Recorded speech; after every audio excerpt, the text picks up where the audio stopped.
My name is Megan Price. I am 32 years old. Last Thursday, I sat in a stifling law office in downtown Chicago and watched my mother destroy a $10 million check. She did it without a flinch, simply because she could not fathom a reality where I received something she did not control. We were gathered for the reading of my grandmother's will. The room smelled of old paper and lemon polish. The radiator hissed a steady rhythm in the corner. When the estate attorney slid a single piece of heavy watermarked cardstock across the mahogany desk toward me, my father let out a short, dismissive laugh. He waved his hand in the air and called it a blatant clerical error. He assumed the lawyer would simply apologize and draft new paperwork. My mother did not laugh. Her posture went rigid. Wearing a tailored wool coat that cost more than I earn in 2 months as a speech pathologist, she leaned across the divide of the desk. Before I could even read the routing number, her manicured hands snatched the paper from my fingertips. "Family shares," she stated. Her voice left no room for debate. "We divide everything equally." Then she pulled her hands apart. The sound of that thick paper tearing straight down the middle echoed off the wood-paneled walls. She dropped the 2 jagged halves onto the green leather blotter, treating my inheritance like junk mail. My older brother sat in the corner looking at his phone, pretending the room had not just shifted off its axis. I did not shout. I did not cry. Decades of shrinking to fit their expectations taught me how to keep my face perfectly still. I reached forward, picked up the torn pieces, folded them once, and slipped them into my coat pocket. I thanked the attorney and walked out into the bitter Illinois cold. I had no idea my mother's impatience had just triggered a hidden trap. The next morning, a bank manager called us into his office and opened a 25-year-old trust with one ironclad condition, a condition my parents had violated the night before. Before we go any further, please like this video and subscribe to Elderly Stories. Drop a comment telling me your age, where you are watching from, and what time it is. I read every single one. Now let me take you back to how it got to this point. My parents spent their lives curating an image of wealth, chasing country club memberships and leased luxury cars they could barely afford. My grandmother Beatrice saw right through the facade. While my family spent their weekends networking with people they secretly despised, I spent my Saturdays at Grandma's brick house in Evanston. We drank cheap black tea out of mismatched mugs. She was the only person who cared to ask about Leo, a second grader on my caseload, who finally managed to say his own name without stuttering after 3 months of speech therapy. She listened with her whole heart.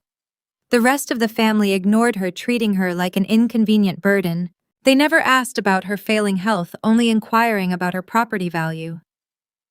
Grandma noticed the silence. She kept meticulous track of who showed up and who stayed away.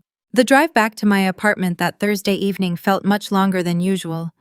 My car heater rattled in the dashboard, struggling against the bitter wind pushing off Lake Michigan. I kept one hand on the steering wheel and the other buried deep in my coat pocket. My fingertips traced the jagged, torn edge of the heavy paper my mother had just destroyed. It was a tangible piece of evidence, a physical manifestation of the deep divide between us. My parents, David and Evelyn, had constructed their entire existence on the fragile illusion of wealth. They navigated our affluent suburb like actors performing on a crowded stage. Their driveway always showcased a gleaming luxury sedan, though the steep lease payments quietly bled their bank accounts dry every single month. They maintained an expensive membership at a local country club, a place they utilized primarily to rub shoulders with real estate developers and corporate executives. They considered these people their peers, oblivious to the fact that the actual wealthy members barely knew their names and often laughed at their desperate attempts to fit in. I chose a very different path early in life. I work as a speech-language pathologist in a public elementary school. My classroom always smells faintly of floor wax and sharpened pencils. I spend my days sitting in miniature chairs teaching young children how to shape their mouths around difficult consonants, helping them find the confidence to speak. It is careful, quiet, and meaningful work. My mother, however, viewed my career as a personal insult to her legacy. She frequently advised her friends that I was simply going through a phase, treating my modest state salary as a temporary setback rather than a conscious, deliberate choice. She wanted a daughter who wore designer labels and married a hedge fund manager. Instead, she got a woman who wore practical sweaters and cared about kids like Leo. Leo was a second grader who wore faded superhero shirts and carried a staggering amount of anxiety in his small frame. For 3 long months he could not say his own name without getting caught on the first syllable. The stutter frustrated him to the point of silent tears. When he finally looked me in the eye one Tuesday afternoon and said his name smoothly, the victory felt immense. I wanted to share that triumph with someone. But I knew if I called my parents to tell them about Leo, my mother would have interrupted to complain about her caterer, or my father would have changed the subject to his latest golf score before I even finished the sentence. They possessed zero capacity for joy that did not directly elevate their social standing, so I took those delicate stories somewhere else. I took them to Evanston. While my parents spent their weekends hosting lavish brunches to impress superficial acquaintances, I drove my rattling car to my grandmother Beatrice's house. It was a sturdy brick colonial that had not been updated since the late 80s. The front porch steps sagged slightly underfoot, and the living room always carried the faint, comforting scent of dried lavender and old books. We did not do anything extravagant during those visits. We simply sat at her worn oak kitchen table and drank cheap black tea out of mismatched ceramic mugs. One of my mugs had a chipped rim, while hers featured a faded painting of a cardinal. Beatrice never offered me unsolicited advice on my wardrobe, my posture, or my income. She just poured the hot tea, rested her hands on the table, and listened. Beatrice possessed a sharp razor-wire mind housed inside a fragile, failing body. Her heart was giving out a medical reality my parents treated as an inconvenient scheduling conflict rather than an impending tragedy. On the rare occasions they bothered to visit, they stood awkwardly in her hallway, refusing to take off their coats, constantly checking their expensive watches. They asked vague, hollow questions about her health before pivoting swiftly to inquiries about neighborhood property values or the rising costs of assisted living facilities. They looked at her antique furniture with calculating eyes like vultures circling a slow-moving meal. Beatrice saw right through their brittle smiles and their forced small talk. She would nod politely, offer them nothing of substance, and quietly watch them leave. But with me, the conversation stretched for hours into the fading afternoon light. I told her all about Leo. I described the exact look of pride on his face when he finally found his voice. Beatrice leaned forward, her eyes bright and intensely focused. She remembered every single detail from week to week. She asked how Leo was handling his reading assignments and whether the other children in the cafeteria were treating him with kindness. She absorbed my stories with profound care. She provided a safe harbor from the relentless, suffocating pressure of my parents' expectations. I thought I was simply keeping a lonely woman company during her final years. I did not realize that Beatrice was a woman who kept meticulous track of who showed up and who stayed away. She weighed every skipped phone call, every neglected holiday, and every quiet Saturday afternoon.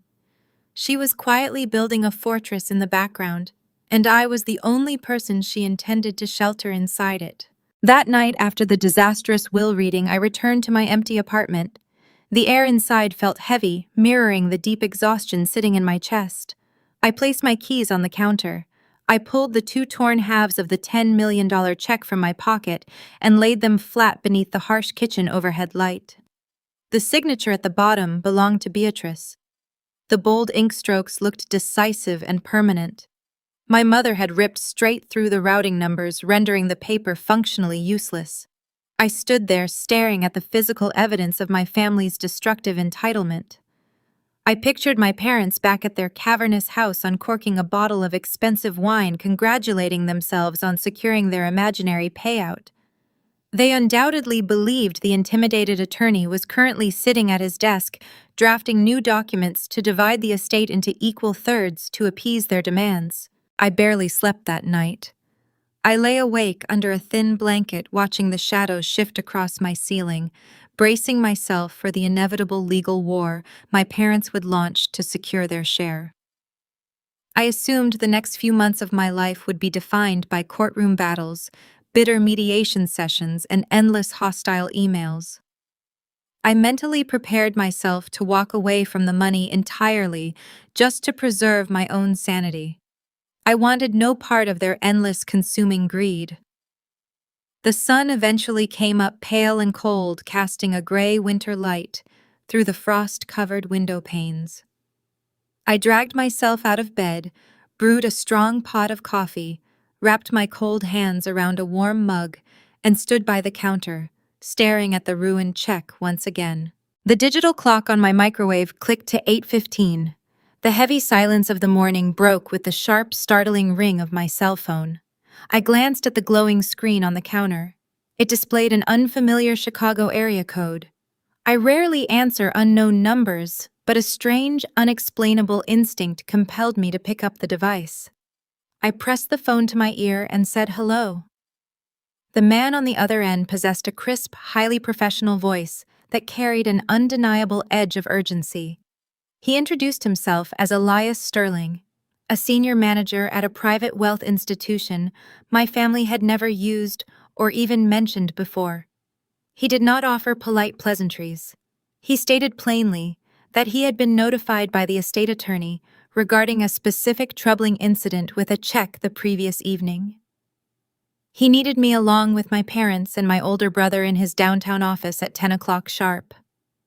The timeline was rapidly accelerating. The invisible trap my grandmother set was already springing shut, and my parents were walking directly into it. The morning after the will reading arrived with a biting chill that seeped through the window frames of my small apartment.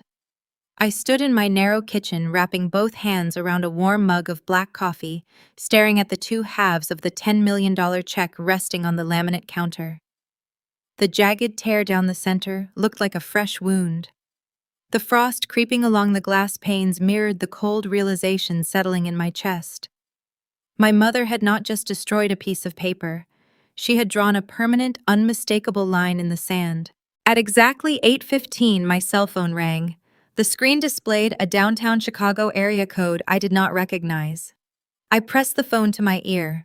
The voice on the other end was entirely professional, carrying a crisp cadence that left no room for small talk. He introduced himself as Elias Sterling, a senior manager at a private wealth institution.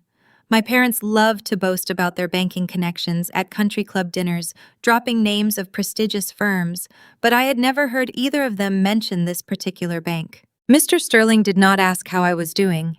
He bypassed social pleasantries and went straight to the point. He stated that he had received a notification from the estate attorney regarding a specific incident that occurred during the will reading the previous evening. He requested my presence along with my parents and my older brother at his office at 10 o'clock sharp. I looked down at the ruined cardstock on my counter. I asked him if I needed to gather the torn pieces and bring them with me to the appointment. The phone line went silent. It was not a brief pause. It was a measured, heavy quiet that lasted for 3 full seconds. When Elias Sterling finally spoke again, his tone held a strange, unrecognizable weight. "The pieces are irrelevant now, Ms. Price," he said. "Just bring yourself." He disconnected the call before I could ask any further questions. I set my phone down next to the coffee maker. Irrelevant. The word hung in the quiet kitchen. I dressed quickly, choosing a practical wool skirt and a muted gray sweater. I had no desire to compete with the designer labels my family would inevitably wear. I grabbed my keys, locked my apartment door, and walked out into the freezing wind. The drive into downtown Chicago required navigating slow morning traffic along the icy interstate. My 10-year-old Honda Civic rattled over every pothole, a stark contrast to the sleek European sedans my parents leased. I found the address Elias Sterling had provided. It was not a standard retail bank branch with teller lines and promotional posters in the windows. It was an austere, imposing limestone building located in the financial district. A discreet brass plaque near the heavy revolving doors simply bore the name of the firm. It was the kind of institution that did not advertise because it did not need to. I stepped inside the lobby.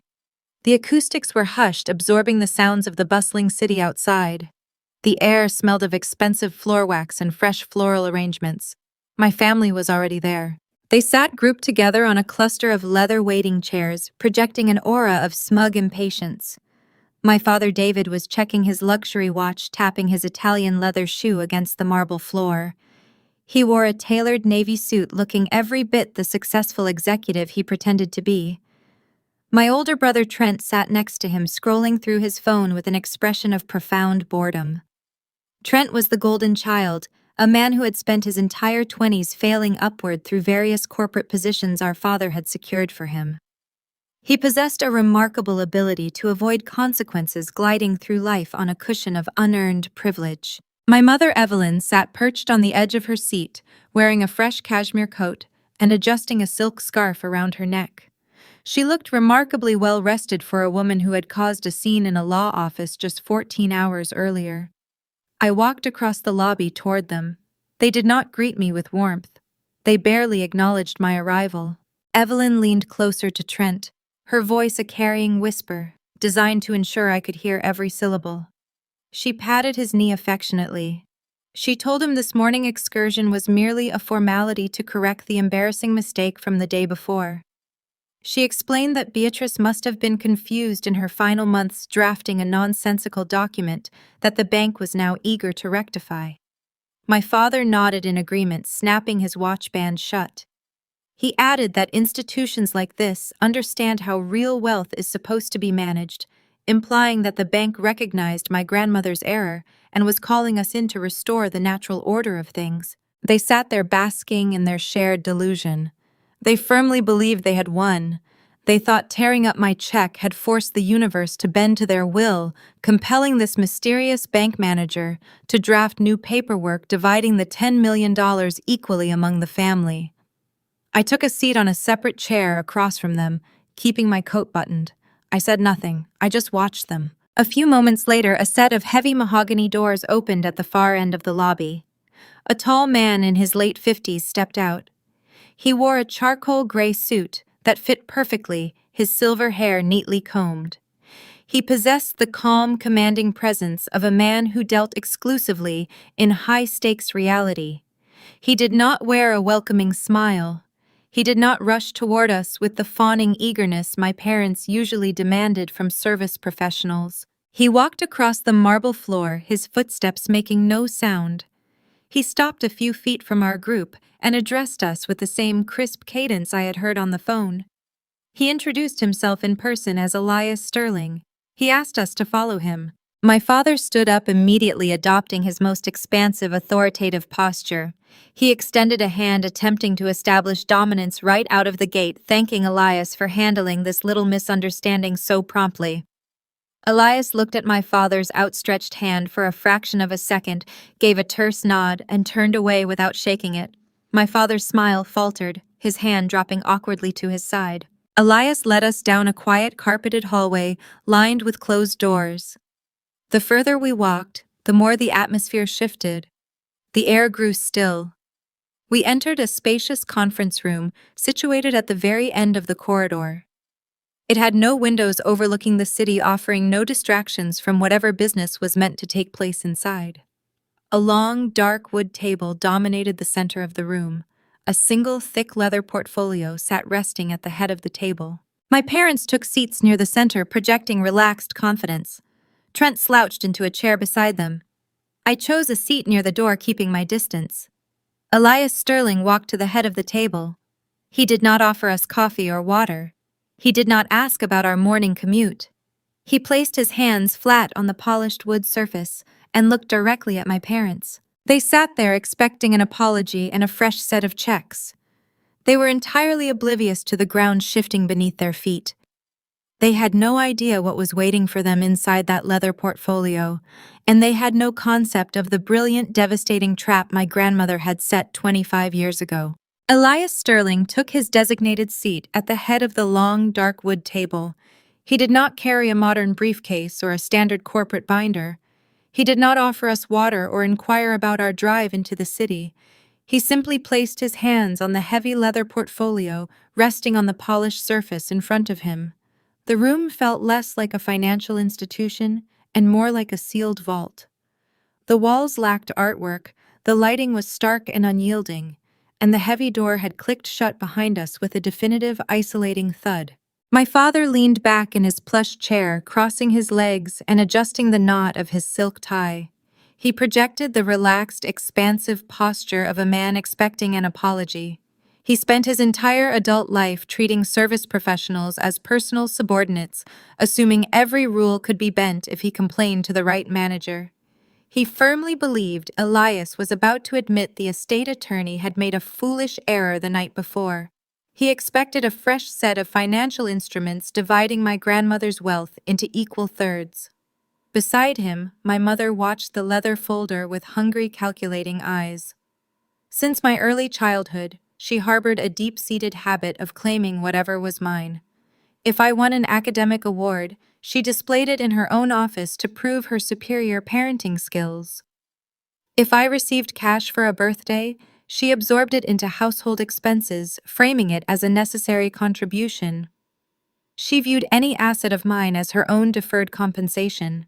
Beatrice had watched this toxic dynamic unfold for decades. Elias pressed his thumbs against the brass catches of the portfolio. The locks unlatched with a sharp metallic snap that echoed off the bare walls. He folded the leather cover back. There were no modern bank drafts inside, no crisp printed spreadsheets. Instead, he withdrew a thick stack of aged, yellowing parchment. At the bottom of the uppermost page sat a dark red wax seal, perfectly preserved, bearing a date stamp from the year 1999. "The document you destroyed last evening was not a standard financial disbursement," Elias stated. His voice dropped a full octave, losing its crisp customer service edge. He spoke with the grave, measured cadence of a judge delivering a final verdict. It was a mechanism, a test. David's smug expression faltered. The corners of his mouth twitched downward, his executive persona slipping just a fraction. He uncrossed his legs and leaned forward, his brow furrowing in confusion.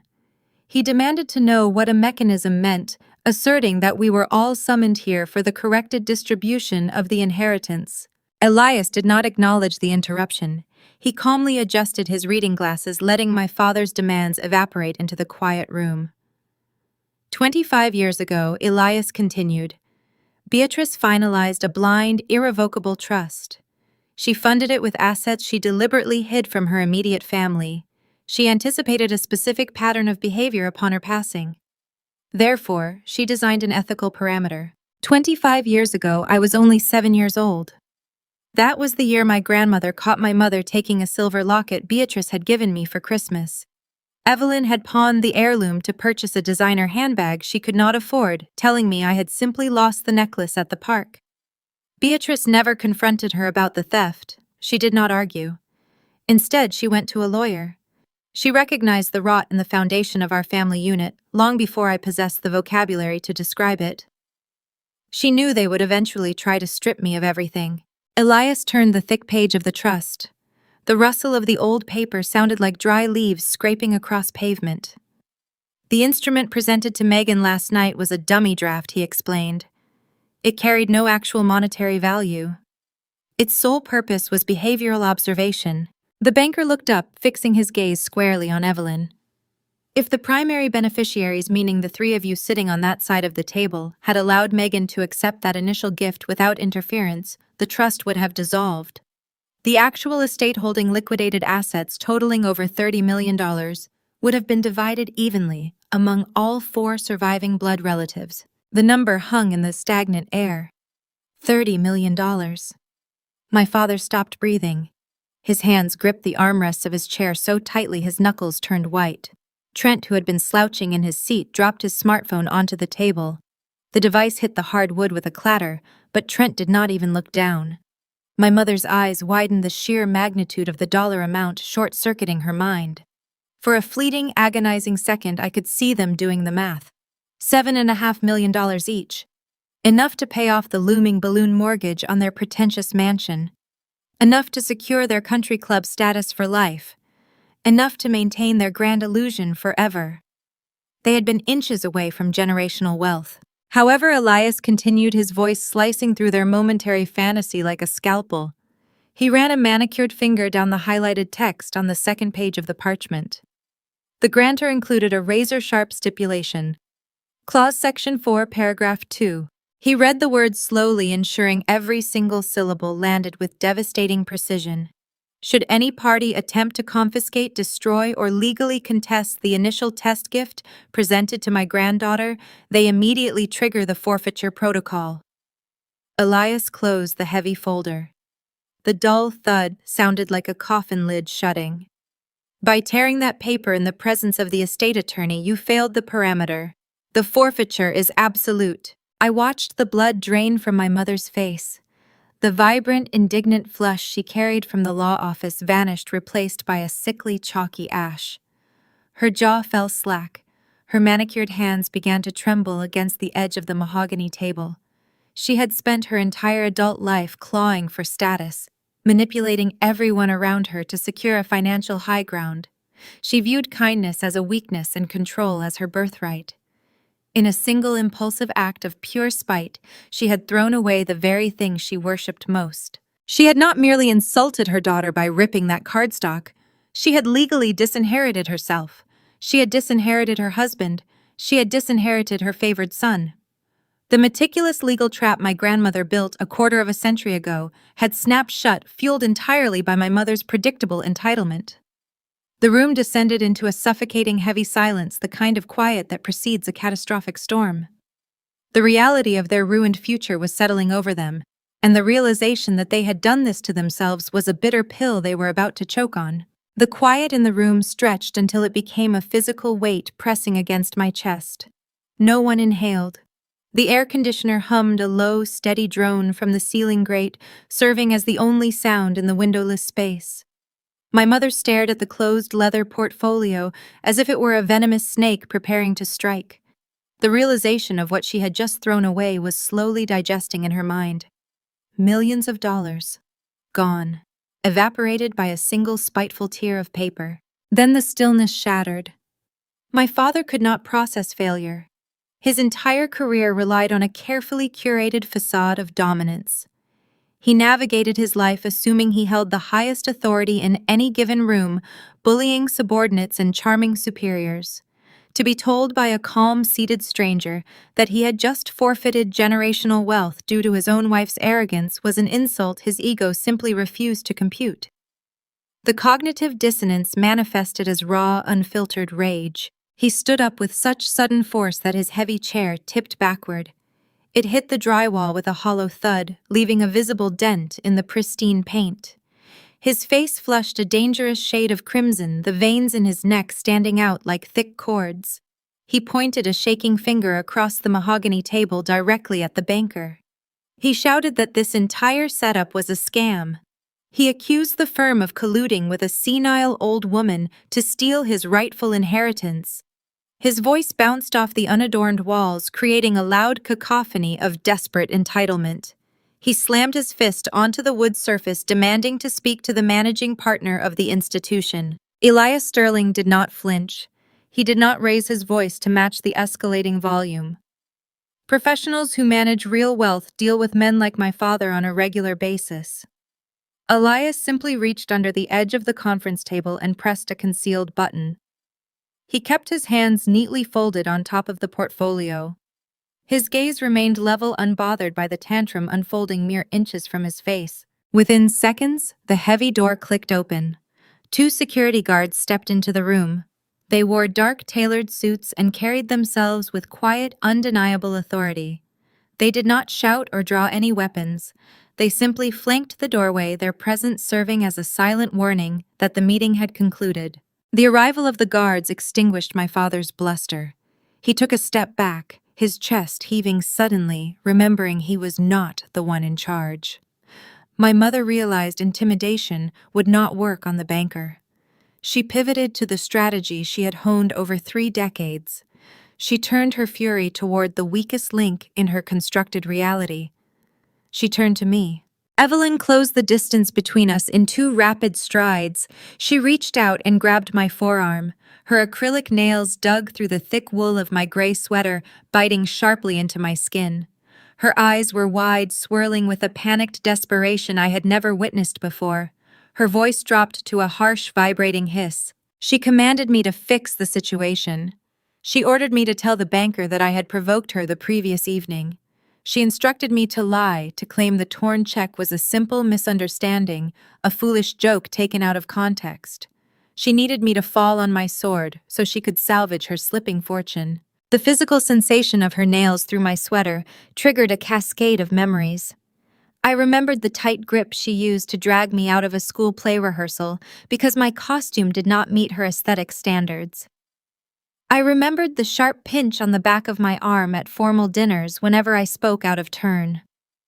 Her touch was always a mechanism of control, a physical tether designed to snap me back into my designated subservient role.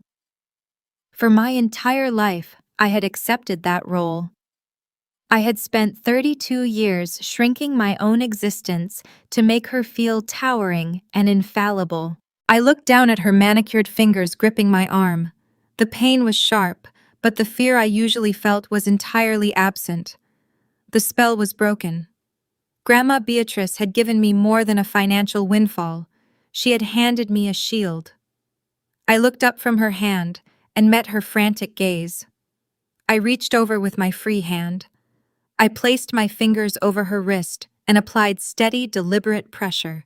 I gently but firmly detached her fingers from my sleeve. I let her arm drop to her side. "There is nothing to fix, Mom," I said quietly. My voice was steady and clear. "You made your choice." Evelyn gasped as if I had struck her across the face. She stepped back, stumbling slightly on her designer heels. She looked at me like I was a stranger. Trent, who had remained frozen in his chair during the entire exchange, finally stood up. He grabbed his dropped phone and shoved it into his pocket, keeping his head down. He had spent his entire existence playing the role of the passive observer, avoiding the crossfire of our parents' toxic behavior. He lacked the courage to defend his family and the integrity to stand with me. He just wanted to escape the awkwardness. One of the guards stepped forward, extending an open palm toward the hallway. He politely requested that my family exit the premises. My father opened his mouth to launch another volley of threats, but the guard shifted his stance just enough to communicate that further resistance would result in physical removal. Defeated, stripped of their leverage and their dignity, my family turned and walked out the door. The heavy mahogany panel swung shut behind them, cutting off the sound of my mother's retreating footsteps. I remained in the windowless room. The silence rushed back in, but it no longer felt suffocating. It felt clean. I took a deep breath, letting the tension uncoil from my shoulders. Elias Sterling watched the interaction with the detached interest of a scientist observing a predictable chemical reaction. He had executed Beatrice's final wishes flawlessly. Once the room was empty, he did not offer superficial condolences about my fractured family. He respected the gravity of the situation by maintaining his strict professionalism. He opened the leather portfolio once more. He produced a sleek black pen and laid it next to a fresh set of documents. He informed me that we had significant paperwork to finalize. As the sole beneficiary of a $30 million trust, my life had just irrevocably changed. I sat down in the chair my father had violently vacated. I picked up the pen. The ink flowed smoothly across the parchment, securing a future I never asked for, but fully intended to protect. Elias explained the initial steps of transferring the estate, detailing the layers of legal protection Beatrice had arranged. The trust was structured like a fortress designed specifically to repel the inevitable siege my parents would launch. I knew the quiet would not last. My parents were facing imminent financial ruin without my grandmother's wealth to sustain their lavish lifestyle. They were desperate, and desperate people do not simply walk away. I realized as I signed the final page that my mother would never accept defeat. She would regroup, weaponize her victimhood, and bring the war directly to my doorstep. I just did not expect her to ambush me in the very place I felt most secure. The 48 hours following the confrontation in the windowless conference room felt strangely hollow. I returned to my daily routine, but a persistent tension hummed beneath the surface of my skin. I knew my parents too well to believe they had simply surrendered and walked away.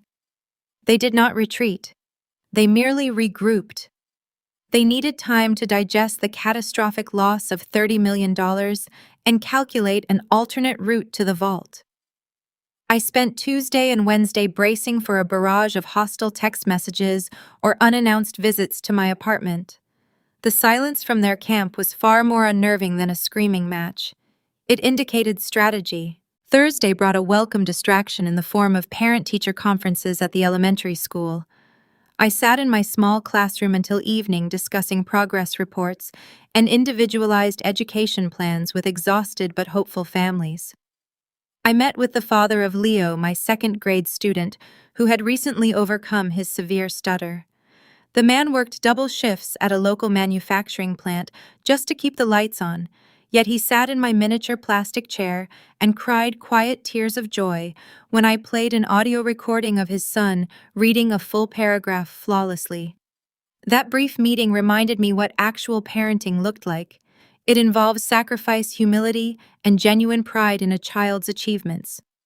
Those were qualities my own mother and father had never managed to demonstrate. By the time I packed my canvas tote bag and locked my classroom door, the building was practically deserted.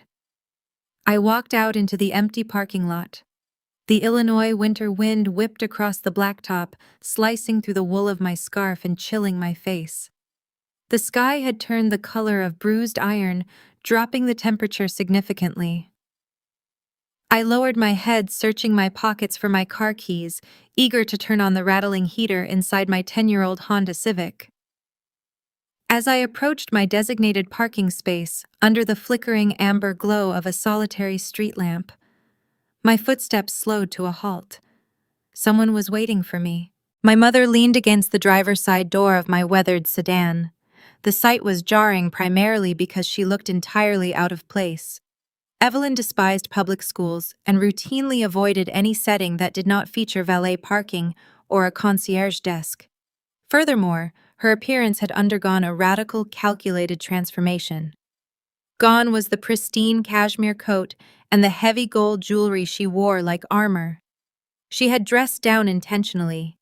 She wore a faded beige trench coat I had not seen since my teenage years, and her hair lacked its usual immaculate volume. She stood huddled against the wind, rubbing her bare hands together, playing the role of a desperate wounded bird to flawless perfection. This sudden display of vulnerability was a familiar tactic. Evelyn deployed guilt with the precision of a seasoned sniper. When I was 22 and preparing to sign the lease on my first independent apartment, she suddenly developed mysterious, debilitating migraines that required me to stay home and care for her for an additional 6 months. The headaches miraculously vanished the day my prospective landlord rented the unit to someone else. She used physical frailty and emotional distress as a currency to purchase my compliance. Seeing her shivering against my car, I recognized the opening act of a highly rehearsed performance. I walked toward her, keeping my grip tight on my tote bag. She did not raise her voice or launch into the vitriolic tirade I expected. Instead, she looked up at me with wide, glistening eyes. "Megan, sweetie," she started. Her voice trembled, carrying a fragile, reedy quality that sounded entirely foreign. The manufactured tears pooled in the corners of her eyes, catching the amber light of the street lamp overhead. She reached out with a trembling hand, her fingers brushing the sleeve of my coat. "We are in terrible trouble," she whispered, letting out a jagged sigh. "Your father went to the doctor this morning. His blood pressure is through the roof. The stress is destroying his heart." She paused, allowing the fabricated medical scare to settle in the freezing air between us.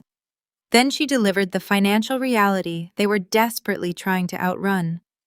The bank called the loan on the house Megan. We took out a balloon mortgage 3 years ago to cover some unexpected business expenses, and the principal is due at the end of the month. If we do not secure the funds immediately, they are going to foreclose. We are going to lose our home. We will be out on the street. She took a step forward, invading my personal space, and attempted to wrap her arms around my shoulders. I stood stiffly trapped against the frozen metal of my car door. She pressed her face into my collarbone, her breathing ragged and theatrical. "Family protects family," she murmured into the wool of my scarf. "You are the only one who can save us right now. I know we have had our differences, but we are your parents. Please, Megan, we just need $500,000 to tide us over. Just a fraction of what Beatrice left. It would mean nothing to you, but it would save our lives." It was a masterclass in emotional manipulation. She combined fear, duty, and affection into a weapon designed to bypass my logical defenses. For a fleeting second, I felt that old, familiar gravitational pull of guilt. I felt the lifelong, ingrained habit of appeasing them rising in my throat. 32 years of conditioning screamed at me to write the check to sacrifice my own security to stabilize their crumbling world. I actually felt my hand begin to reach toward my purse. But then an auditory memory cut through the freezing wind. I heard the sharp, distinct sound of heavy cardstock tearing. I saw her manicured hands ripping my $10 million check in half simply because she could not stand the thought of me holding it. The memory acted as an anchor grounding me in the present reality. The woman sobbing against my shoulder was not a terrified mother seeking refuge. She was a predator who had missed her primary target and was now attempting to pick the lock through the back door. I placed my hands gently on her shoulders. I applied firm, steady pressure, pushing her away until there was a clear foot of space separating us. I looked directly into her eyes, refusing to break contact. "I cannot help you, Mom," I said. My voice did not shake. It carried the calm, flat cadence of a teacher stating an undeniable fact. "You built a life you could not afford, and I am not going to finance the illusion any longer." The answer is no. The transformation was instantaneous and chilling. The moment the word no left my lips, the tears vanished from Evelyn's eyes. The fragile, trembling posture evaporated, replaced by a rigid, terrifying stillness. The wounded bird died, and the cold, hardened matriarch returned. Her facial muscles tightened, smoothing out the lines of manufactured sorrow into a mask of pure resentment. She looked at me with a profound, unvarnished hatred that made the Illinois wind feel warm by comparison. She did not scream. She did not beg. She stepped away from my car, her beige coat flapping around her ankles. "You arrogant little girl!" She spat, her tone dripping with venom. "You think holding that money makes you untouchable. You think Beatrice gave you a gift. You have no idea what is actually inside that estate. You have no idea what you have just invited into your life. We will not let you keep it. I will see you lose every last cent before I let you walk away from us." She turned on her heel and marched across the dark asphalt, her stride purposeful and relentless. I stood alone under the street lamp, watching her disappear into the shadows of the neighboring street. I finally unlocked my car, sliding into the freezing interior. My hands shook as I gripped the steering wheel, adrenaline flooding my system. I had survived the ambush, but her parting words echoed in my mind. She hinted at secrets hidden within my grandmother's estate, secrets my mother believed could destroy me. I needed to know exactly what Beatrice had left behind, what history was buried in that house in Evanston. I realized then that my inheritance was not just a bank account. It was a loaded weapon, and I needed to understand how it worked before my parents found a way to turn it against me. The answer I would soon discover was waiting for me in the bottom drawer of an old oak desk.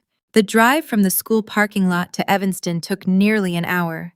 The heater in my Civic rattled the entire way, but the chill radiating from my mother's parting threat remained lodged in my chest. She told me I had no idea what was actually inside the estate. She implied there were dark secrets waiting to destroy me. Instead of returning to my cramped apartment, I pointed my car north. I needed answers.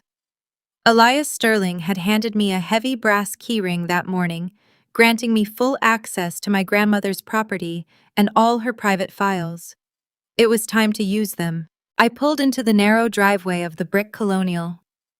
The property sat dark and quiet, a stark contrast to the sprawling, brightly lit mansions my parents favored. Beatrice lived a life defined by quiet utility.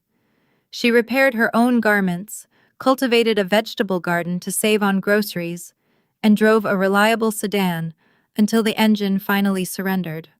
My parents frequently mocked her frugality, labeling her eccentric and stubbornly out of touch with modern society. They failed to realize her modest lifestyle was not a product of stinginess. It was a calculated strategy to preserve the wealth she knew they would eventually try to consume. I unlocked the front door and stepped inside. The air felt stale, preserving the faint scent of lemon pledge and old paper. The silence of the empty house wrapped around me. I walked past the living room, ignoring the worn floral sofa where we spent countless Saturdays drinking tea. I headed straight down the hallway to her study. This room served as the nerve center of her quiet empire. A massive oak desk dominated the space, surrounded by floor-to-ceiling bookshelves groaning under the weight of hardcovers and stacked encyclopedias. I sat in her leather desk chair. It squeaked slightly under my weight. Elias advised me to review her personal documents to grasp the full architecture of the trust. I opened the top drawers first. They contained predictable, mundane items: paperclips, dried-out pens, neatly labeled folders containing utility bills and appliance warranties. Nothing resembled a hidden secret or a looming threat. I moved to the bottom drawer on the right side. It stuck halfway, requiring a firm tug to open. Inside sat a tall stack of vintage gardening magazines, their glossy covers faded from years of storage. I lifted the heavy stack to set it aside. Beneath the magazines lay a dark leather-bound ledger. It looked old, the edges worn soft from frequent handling. A thin black ribbon marked a page near the middle. I pulled the book out and rested it on the green desk blotter. The leather felt cool and smooth. I expected to find a record of stock dividends, property taxes, or charitable donations. Instead, I opened the cover and found a meticulous, heartbreaking diary of debts. The entries spanned 3 decades, written in Beatrice's slanted, elegant cursive. It was not a catalog of her own expenses.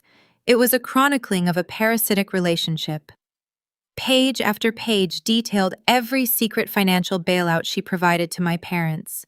The ink colors changed from black to blue to faded gray, tracking the relentless timeline of their greed. I turned to a page dated October 2004. I was 10 years old back then. I remembered that autumn vividly because my father had spent weeks pacing our house, shouting into his cell phone about a collapsed venture. The tension in our home had been suffocating. Then miraculously, the anger vanished overnight. He bought a new sports car the following week, claiming his brilliance had turned the market in his favor. The ledger told the real story. The entry read, "David demanded $50,000 to cover a failed commercial real estate investment. He threatened to pull Megan from her private school if I did not comply. Funds transferred on the 12th. My breath caught in my throat. He had used my education as a hostage to extort his own mother. I traced the faded ink with my index finger, feeling a wave of nausea. I turned a few more pages, landing on a cluster of notes from 2011. Evelyn was the focal point of this section. During my high school years, my mother developed a habit of returning home late. Rushing upstairs with shopping bags she immediately hid in the back of her closet. She rotated designer shoes and luxury handbags while complaining loudly about the rising cost of groceries. Beatrice documented the fallout. Evelyn arrived in tears, the ledger stated. She amassed $30,000 in hidden credit card debt.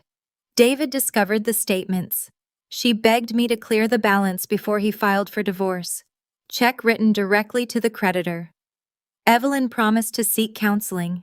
She never did. The entries continued a relentless drumbeat of demands, emergencies, and emotional blackmail. $10,000 for a country club initiation fee they claimed was vital for business networking. $15,000 to cover a tax lien they conveniently forgot to mention. Beatrice funded their illusions for decades, silently absorbing the financial blows to keep the family unit from detonating. She paid the ransoms because she feared the collateral damage. She feared they would take their frustrations out on me. I reached the final marked page. The entry was dated just 2 years ago, written with a shaky hand that betrayed her failing health. It was a short paragraph, but it hit harder than any of the staggering dollar amounts listed before it. David came over unannounced this morning, she wrote. He demanded I take out a reverse mortgage on this house to fund his latest startup concept. I told him no. I told him the bank owns nothing here and it will remain that way. He called me a selfish, useless relic. He walked out and slammed the door. He has not called since. That was the pebble that created the boulder. I stared at those words until my vision blurred. 2 years ago, my parents abruptly stopped inviting Beatrice to holiday dinners.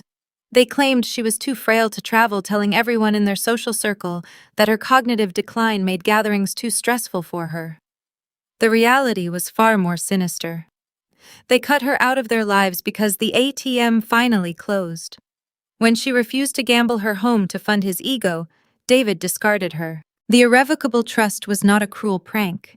It was not a game played by a bitter woman. It was a desperately constructed shield. Grandma knew exactly what my parents were capable of doing. She knew that without a rigid, unbreakable legal barrier, they would descend upon her estate like locusts. They would drain every cent she had left, liquidate the brick house, and leave me standing in the wreckage with nothing. The dummy check was a final, generous opportunity for them to prove they possessed a shred of decency. They failed the test spectacularly. I slid out of the desk chair and sat down on the hardwood floor of the study. I pulled my knees to my chest, clutching the leather-bound ledger against my heart. The cold air of the empty house no longer felt lonely. The magnitude of her silent, protective love washed over me, filling the quiet room with a profound warmth. Beatrice had endured their cruelty, documented their abuses, and spent her final years architecting an impenetrable fortress to ensure my safety. She gave me the wealth, but more importantly, she gave me the truth. I sat there for a long time, letting the tears fall freely. I mourned the grandmother I lost, and I mourned the parents I never truly had. I finally understood the scope of the war I was fighting. My mother's parking lot threat felt hollow now. She had no secret leverage. She only had her own desperation. The heavy silence of the house broke with a sudden sharp sound. My cell phone vibrated against the wood floor, the screen lighting up the darkened corner of the room. I wiped my eyes and leaned over to look at the caller identification. It was Trent, my older brother, the golden child who had spent his entire life avoiding conflict and profiting from our parents' machinations. He had stood silently in the bank manager's office watching our mother destroy our inheritance without uttering a single word of protest. He had never called me just to talk. He only reached out when he needed a favor or when our parents forced him to deliver a message. I stared at the glowing screen. The minor skirmishes were over. My mother failed to intimidate me, so they were sending in the supposed neutral party. The glowing phone illuminated the leather cover of the ledger in my lap. I took a deep breath, steeling my nerves. I swiped the screen to answer, preparing myself to face the next layer of their betrayal. I swiped the glowing glass screen to accept the incoming call, the leather-bound ledger still resting heavily on my lap. The piercing ringtone had shattered the profound quiet of my grandmother's empty study, jarring my nerves. The voice greeting my ear carried a long sigh, projecting a bone-deep exhaustion that immediately set me on edge. Meg, the caller, began utilizing a childhood nickname I had not heard spoken in over a decade. It was Trent. My older brother never initiated contact unless he required a favor or served as an emissary for our parents. Tonight, he played the role of a weary peacemaker caught in the crossfire. He claimed David was losing his grip on reality, shouting at the walls of their rental property, and Evelyn was frantically consulting litigation firms to build a case against me. He stated he wanted no part of their impending war. He sounded defeated, asking if we could meet for coffee, just the two of us, to clear the air away from the toxic environment of their home. Against my better judgment, a fragile sliver of hope ignited in my chest. Growing up in a house filled with conditional love, I always wished for an ally. I wanted desperately to believe I still possessed one authentic family member who saw through the facade. I agreed to meet him the following afternoon, ignoring the knot of anxiety tightening in my stomach. Trent navigated his entire existence as the designated golden child, a title he wore with effortless grace. He possessed a charismatic smile and an inherent ability to deflect responsibility onto anyone standing nearby. When we were younger, he broke expensive vases or scratched leased cars and seamlessly convinced our parents I was the culprit.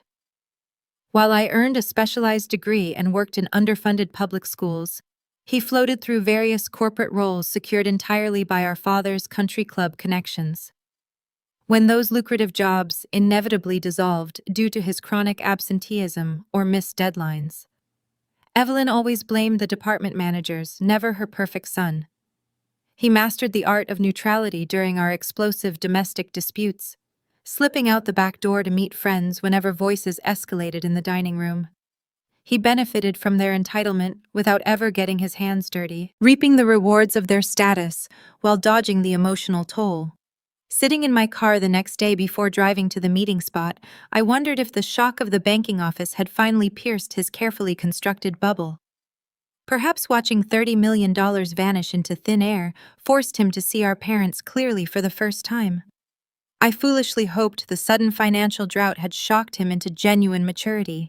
We met at a busy independent diner situated halfway between my apartment and his current residence. The afternoon sky hung low and gray, threatening freezing rain that coated the restaurant windows in a thick layer of condensation. The air inside smelled heavily of fried potatoes, sizzling bacon, and dark roasted beans. Waitresses carried towering trays of heavy ceramic plates, their rubber-soled shoes squeaking sharply against the checkered linoleum floor. The ambient noise provided a perfect cover for a private conversation, shielding our words from eavesdropping patrons. Trent sat in a corner vinyl booth, wearing a relaxed cashmere sweater that highlighted his easygoing demeanor. He sipped from a thick white mug, smiling warmly as I slid into the seat across from him. He skipped the usual superficial small talk and launched into a practiced monologue, offering profound sympathy for my current position. He agreed that David and Evelyn were suffocating, toxic individuals who brought this financial disaster entirely upon themselves. He leaned forward over the laminated tabletop, adopting a conspiratorial tone, validating every grievance I ever held against them since childhood. It felt incredibly powerful to hear those forbidden words spoken aloud by someone who shared my DNA. I let my guard drop incrementally, taking a slow sip of my own drink, feeling a rare and intoxicating moment of sibling solidarity. Then the comforting atmosphere shifted, cooling by several degrees. Trent reached inside his tailored jacket and retrieved a neatly folded piece of white printer paper. He smoothed the crisp creases with his thumbs and slid it across the table toward me. The paper felt heavy, bearing the distinct texture of premium law office stationery. I looked down at the bold typed heading centered at the top of the page. It read, "Gift Declaration." I scanned the paragraphs below. The dense legal jargon outlined a binding verbal agreement indicating my express intent to divide Beatrice's trust evenly with him, bypassing the forfeiture clause entirely. He kept his tone soft and reassuring, acting as though this paperwork was merely a trivial formality. He gently suggested I sign the bottom line so he could have some peace of mind during this chaotic transition. He claimed he feared being left out in the cold, insisting this document would protect our specific relationship from the fallout of our parents' inevitable bankruptcy. He portrayed the contract as a simple gesture of goodwill between a brother and a sister, a private pact to ensure we both survived the coming storm intact. I reached into my canvas tote bag for a pen, genuinely considering his request. A part of me wanted to buy his loyalty to secure one lasting connection to my past. As I adjusted my posture to sign the page, my gaze drifted past the paper and landed on his cellular device. It rested face up on the table, partially concealed behind the glass sugar dispenser. The screen was not dark. The voice memo application was open, displaying a bright red recording indicator that pulsed like a warning beacon. The digital timer ticked away, counting the exact seconds of our supposedly confidential conversation. The betrayal struck my sternum like a physical blow, knocking the breath from my lungs. My pulse hammered in my ears, drowning out the clatter of silverware and the hum of diner chatter. Trent was not seeking reconciliation. He was executing a calculated ambush on behalf of his own greed. He intended to record me acknowledging the false agreement, manufacturing a verbal contract to legally pierce the impenetrable shield Beatrice built. If I spoke the wrong words of comfort, he planned to take the audio file straight to his lawyer to freeze my assets. The warm sibling solidarity evaporated in an instant, replaced by a freezing crystalline clarity. Trent was just a different iteration of the same predatory instinct that infected our mother. He hid his malice behind a handsome smile and a soft voice, but his ultimate goal remained identical to hers. I did not raise my voice or accuse him of espionage. I did not afford him the satisfaction of capturing my anger on his hidden microphone. I simply put my pen back into my bag and closed the zipper. I reached into my wallet, retrieved a crisp $5 bill, and placed it precisely on top of his fraudulent contract to cover the cost of my beverage. I stood up from the vinyl booth, my movements steady and deliberate, and walked away. The bell above the diner door jingled cheerfully as I pushed it open, stepping out into the freezing rain. I left him sitting in the crowded restaurant with his glowing screen and his unsigned paper. The stealth attacks had failed, exposing the depth of their desperation. This silent exit meant the direct frontal assault was imminent. If deception could not breach the walls of the trust, I knew they would resort to brute force. The weekend passed in a tense, suspended quiet. After walking out of the diner and leaving my brother staring at his glowing recording device, I knew the shadow war had ended. The covert attempts to trick me into a forfeiture were exhausted. Monday morning arrived with a clear, freezing sky, bringing the inevitable frontal assault. I stepped out of my apartment building at 7 o'clock, carrying my canvas tote bag, mentally preparing for a full day of speech therapy sessions. Before I could reach my car, a man in a nondescript gray jacket stepped directly into my path. He did not introduce himself. He simply asked if I was Megan Price. When I gave a cautious nod, he thrust a thick, heavy manila envelope against my chest, stated that I had been served, and walked briskly away. I sat in the driver's seat of my Honda, the engine off, staring at the dense stack of legal documents resting on my lap. The paper felt heavy, bound tightly by thick rubber bands. The letterhead belonged to one of the most ruthless, high-priced litigation firms in downtown Chicago. My parents had unleashed the heavy artillery. I read through the initial filing, my stomach twisting into a tight knot. They were petitioning the court for an emergency injunction to freeze the entire trust. The grounds for their lawsuit read like a work of vicious fiction. They accused me of undue influence. They alleged that I had spent the last decade systematically isolating a cognitively declining woman, poisoning her mind against her loving son and daughter. They claimed my quiet Saturday visits to Evanston were part of a calculated predatory scheme to manipulate a vulnerable senior citizen out of her rightful family estate. Reading those words felt like a physical violation. They took the purest, most genuine relationship of my life and twisted it into something ugly and transactional. But beneath the initial shock, I recognized the underlying strategy. My parents weaponized the legal system the same way they weaponized guilt.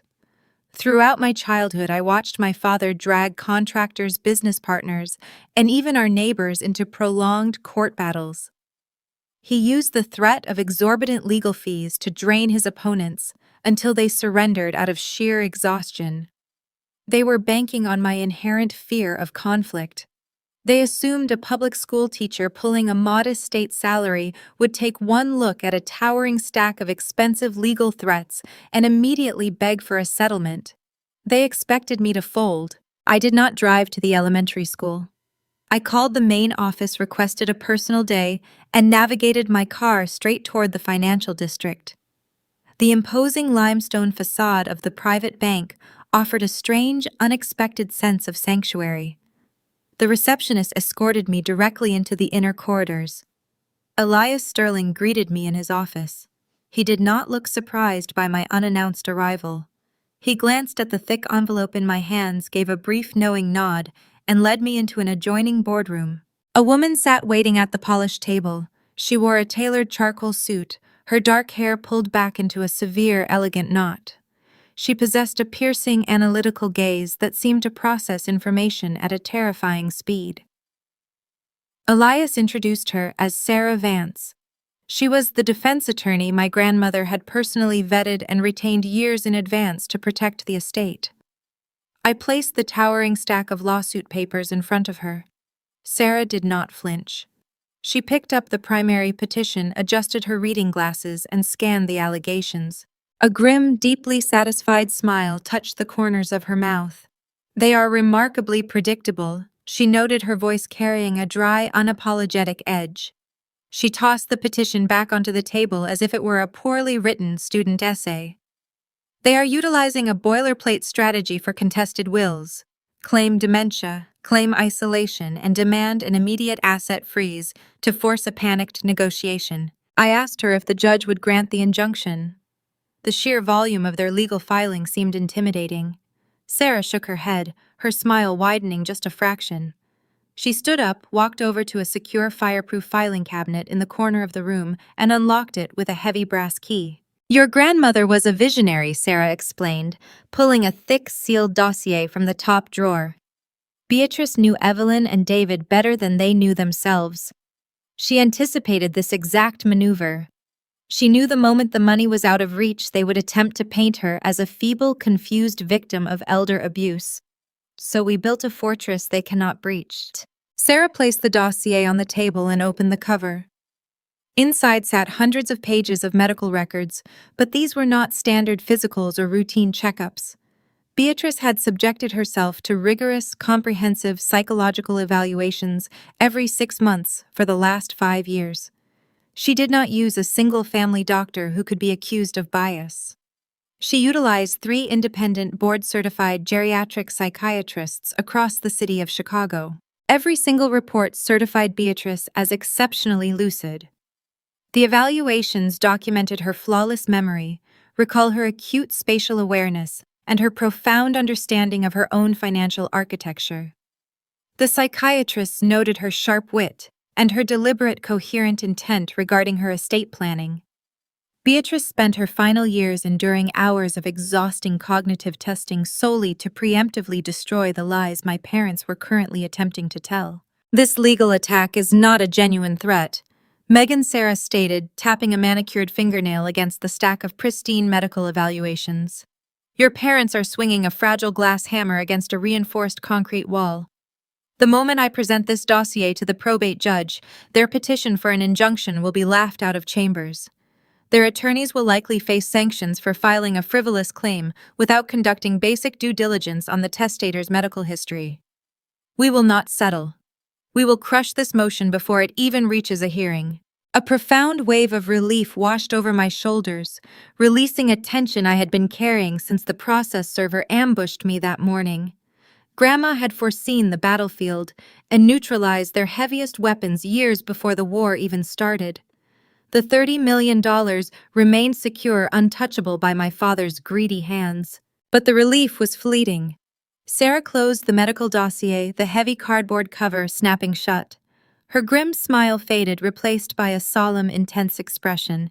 She leaned forward, resting her arms on the table, forcing me to hold her gaze. "We will win the legal fight effortlessly," Sarah warned, her voice dropping into a serious, cautious register.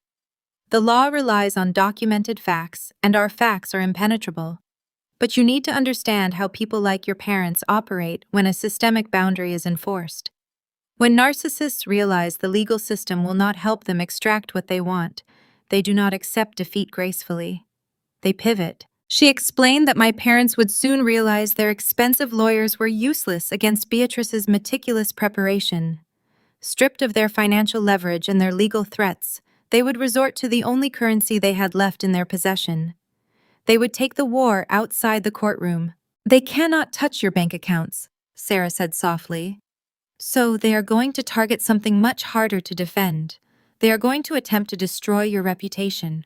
They will poison the well in your community, in your workplace, and among your extended family. You need to brace yourself, Megan. The real ugly work is about to begin." Sarah Vance accurately predicted the future. Once the probate judge reviewed the psychiatric evaluations and unceremoniously dismissed the emergency injunction, my parents lost their final shred of legal leverage. They could not touch the $30 million. Stripped of their financial weapons, Evelyn pivoted to a battlefield she had mastered over 3 decades. She weaponized her social circle, prevented from claiming the estate my mother decided to destroy the beneficiary. The campaign began subtly before escalating into a relentless digital onslaught. I returned home one evening to find my voicemail inbox flashing with numerous unread messages. I pressed play, expecting updates from student parents or appointment reminders. Instead, the sterile automated voice introduced a parade of extended relatives and wealthy acquaintances from my parents' exclusive country club. The audio recordings were dripping with passive-aggressive judgment. My paternal aunt left a scathing monologue accusing me of unspeakable elder abuse, claiming I had callously manipulated a dying woman. A woman I barely recognized from suburban charity galas left a tearful message asking how I could abandon my loving family in their darkest hour of need. Evelyn had woven a masterful tragic narrative. She cast herself as the exhausted, devoted daughter who spent years caring for Beatrice, only to be cruelly robbed at the finish line by a greedy, calculating child. It was a spectacular inversion of reality. My mother utilized her decades of social maneuvering to sell this fiction. She had spent her entire adult life curating relationships within the affluent Illinois suburbs, hosting lavish dinners, and volunteering for high-profile committees solely to purchase goodwill.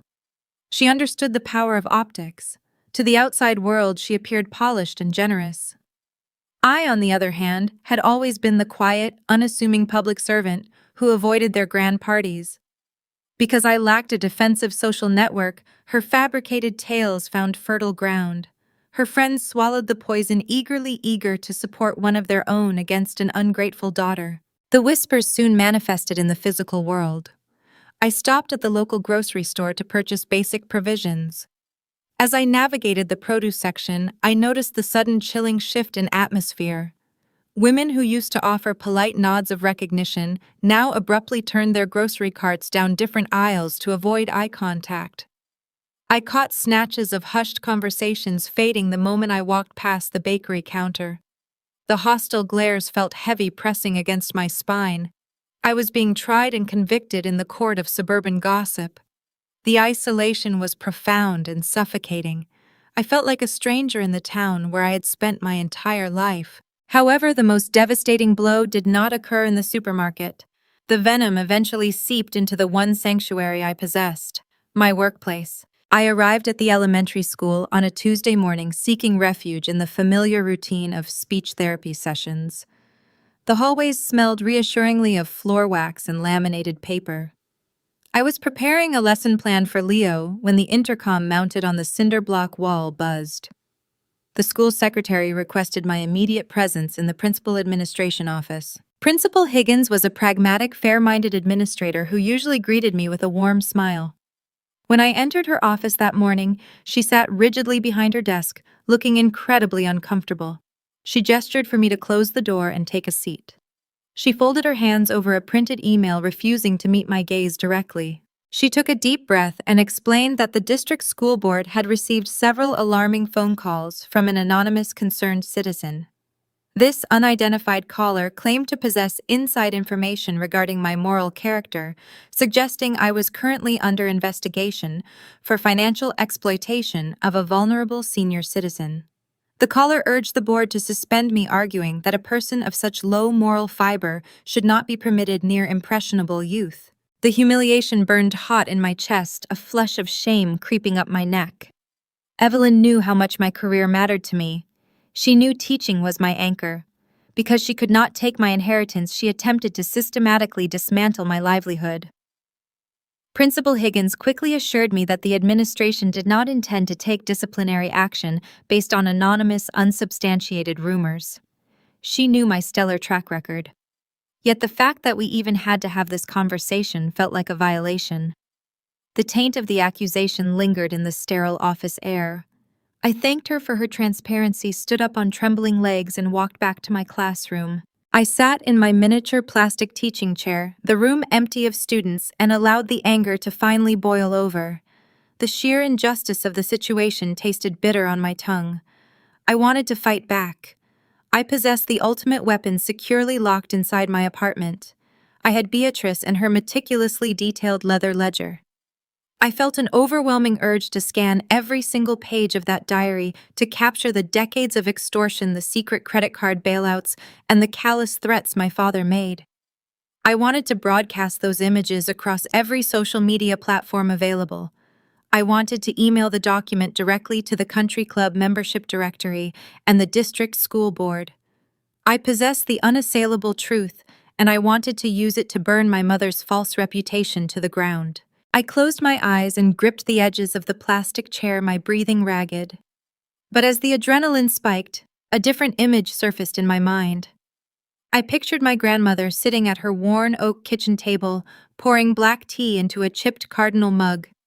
Beatrice had endured their profound selfishness for 30 years. She never once stood on a public stage to scream about their failures.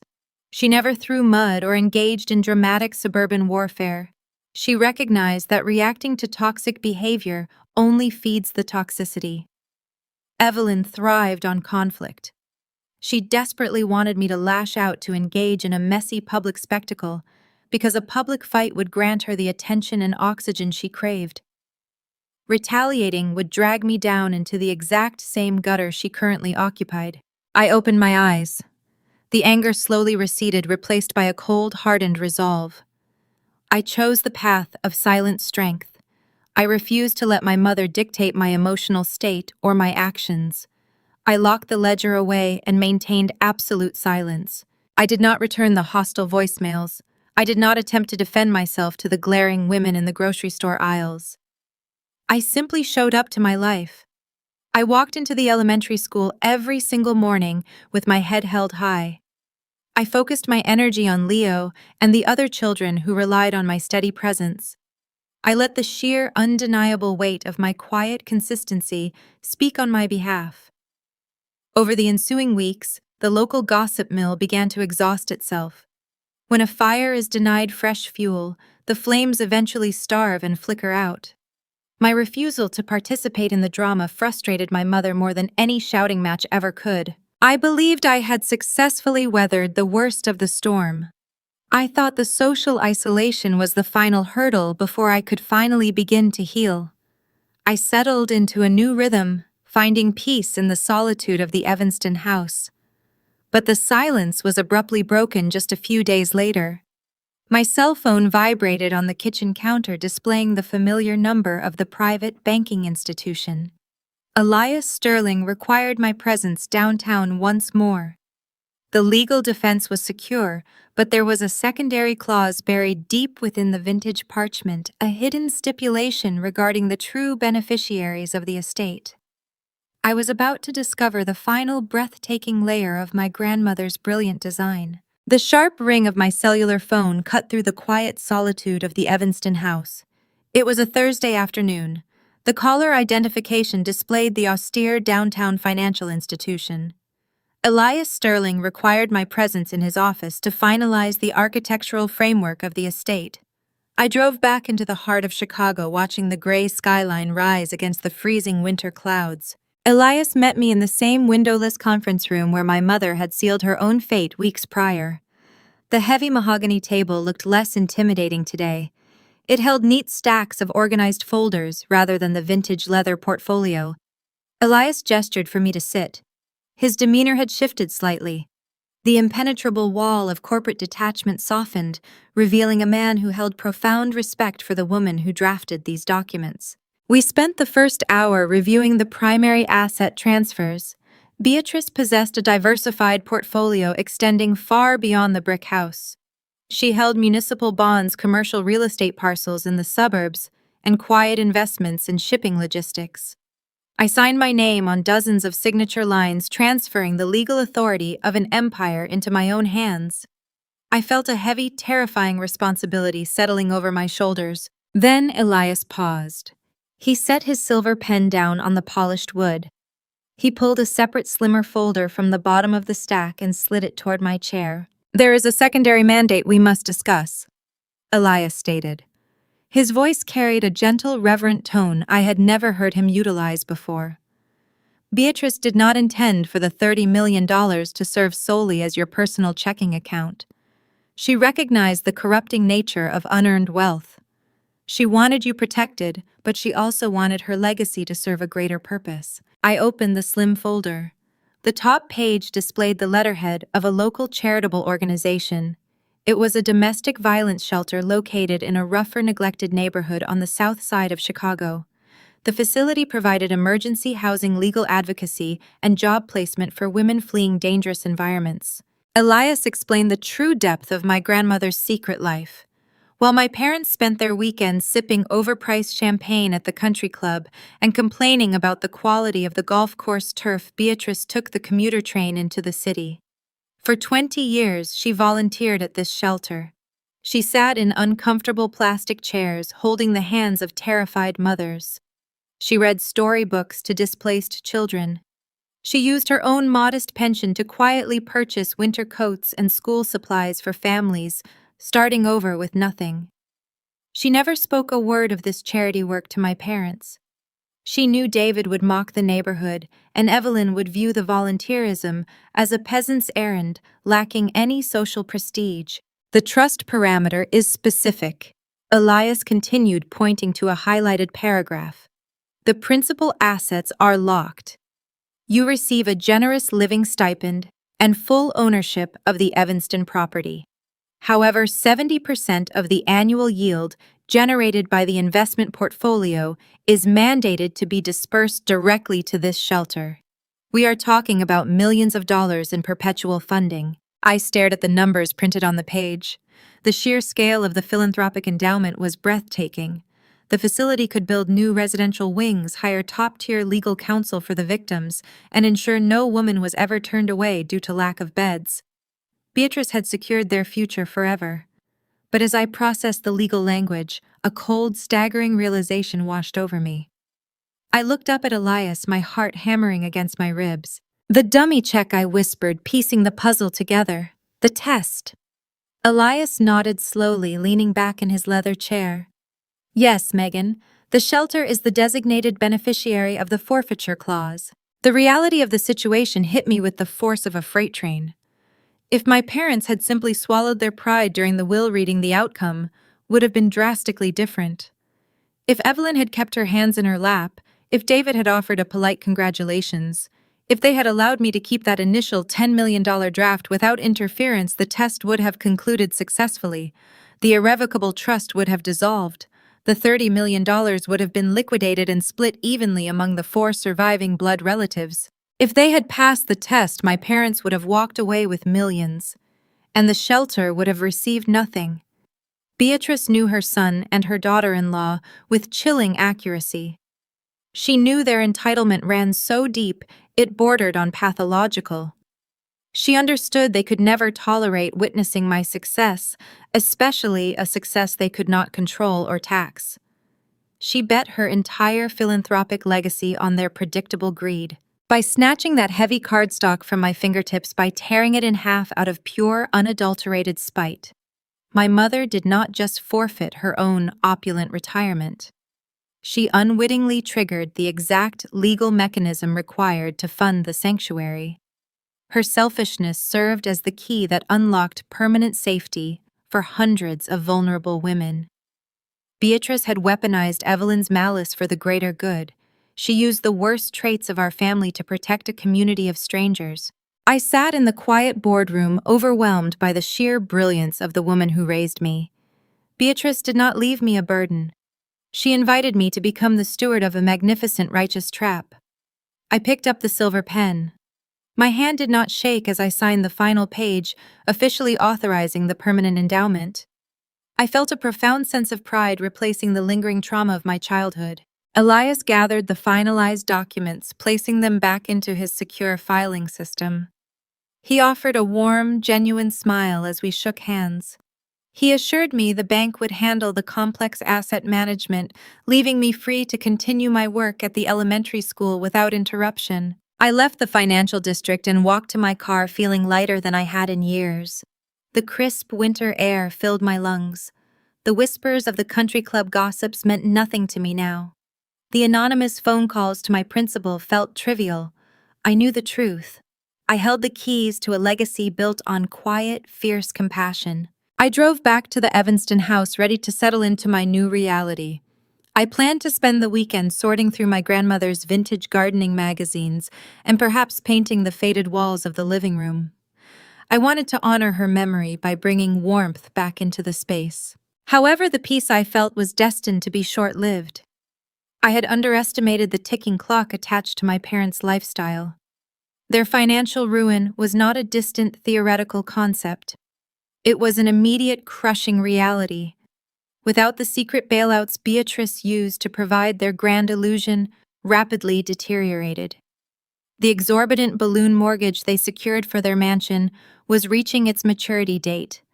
The banks they owed did not care about their country club status or their designer wardrobes. Creditors only cared about liquidity, and my parents possessed none. As I parked my Honda Civic in the driveway of the brick colonial, the sun began to dip below the horizon, casting long, dark shadows across the frozen lawn. I walked up the sagging porch steps, looking forward to brewing a hot cup of tea. But before I could slide the heavy brass key into the lock, a sleek black luxury sedan turned onto the quiet street. The vehicle did not pass by. It slowed to a crawl, the tires crunching over the iced pavement, and pulled directly up to the curb behind my car. The engine cut off. The driver's side door opened. The war was no longer confined to courtrooms or hushed grocery store aisles. Stripped of all other options facing the terrifying prospect of losing their home and their status, my parents decided to bring their desperation directly to my front door. The final unavoidable confrontation was walking up the walkway. The heavy doors of the dark sedan swung open, cutting through the biting winter wind that swept across the Evanston street. I stood on the top step of the brick porch, my hand hovering over the brass doorknob, watching the two figures emerge from the vehicle. The fading sunlight cast long, stark shadows across the frozen lawn, illuminating a scene I never expected to witness. It had been exactly 6 months since the disastrous will reading in downtown Chicago. Half a year of relentless legal threats, vicious community gossip, and silent endurance had culminated in this precise moment. Time and consequence had finally caught up with my parents. David stepped onto the cracked pavement first. My father spent his entire adult life projecting an aura of invincibility, walking into country club dining rooms with his shoulders squared and his chin raised. The man approaching my walkway bore very little resemblance to that arrogant executive. His posture sagged under an invisible, crushing weight.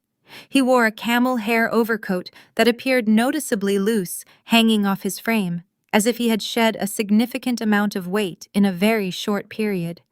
He did not march toward me with demands. He shuffled his feet, his gaze fixed firmly on the iced concrete, unable to meet my eyes. Evelyn emerged from the passenger side, pulling the collar of her coat tightly around her neck. The pristine, intimidating matriarch who tore a $10 million check in half out of pure spite was gone.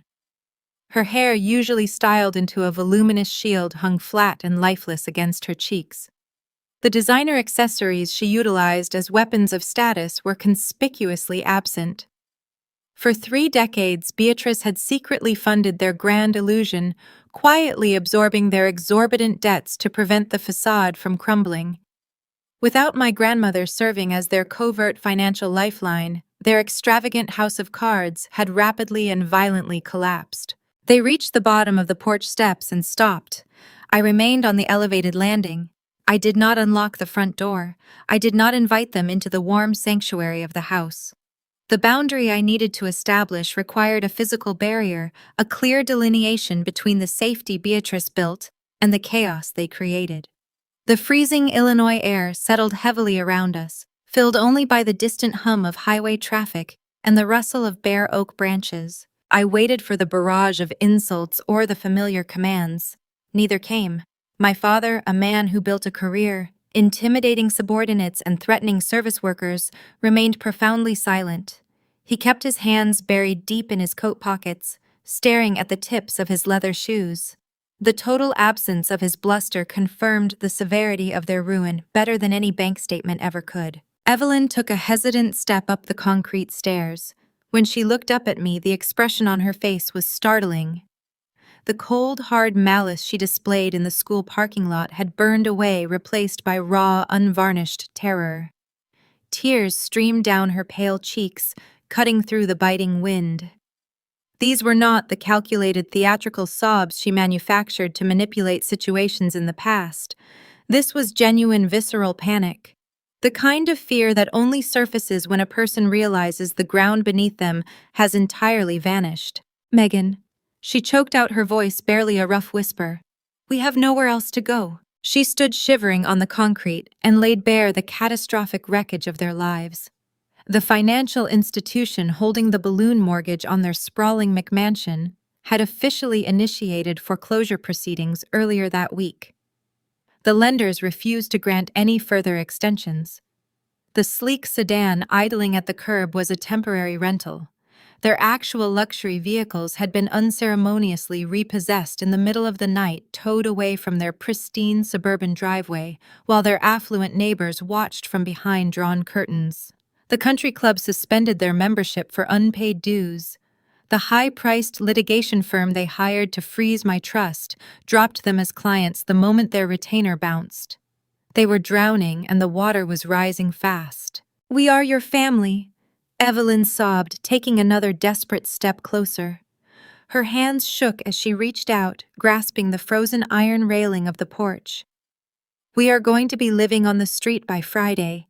They are taking the house. They are taking everything. Please, Megan, you have to help us." She paused, gasping for air, preparing to deliver the ultimate request. Her eyes darted toward the sturdy brick facade of the Evanston property, calculating the wealth hidden behind the vintage architecture. "Just buy the house for us," she pleaded, the words spilling out in a frantic rush. "Pay off the mortgage. Keep the deed in your name if you want to. It is pocket change to you now. You can save us with a single phone call. You cannot just stand there and let your own blood become homeless." The sheer audacity of the demand hung frozen in the space between us. She wanted me to purchase the very monument to their arrogance to fund the sprawling estate they used to elevate themselves above everyone else. I looked down at the two people who brought me into the world. I mentally scrolled through the catalog of their transgressions. I remembered the decades of conditional affection and sharp criticisms designed to make me feel small. I recalled the blistering smear campaign that nearly cost me my teaching career. I thought about Trent sliding a fraudulent contract across a diner table with a hidden recording device active on his phone. They had spent every waking moment trying to trick Sue and destroy me. Now, stripped of their power and their pride, they expected me to become their savior. I waited for the familiar surge of resentment to rise in my throat. I expected to feel the hot, righteous anger that sustained me through the worst of their social attacks. But as I watched my father shivering in his oversized coat and my mother weeping against the iron railing, I realized the anger was completely gone. The fire had burned itself out, leaving nothing behind but cold, profound pity. They looked incredibly small, trapped in a nightmare entirely of their own making. "I forgive you," I said. My voice was calm, cutting clearly through the winter wind, and I meant every single syllable. The statement was not a tactical maneuver, it was an honest release.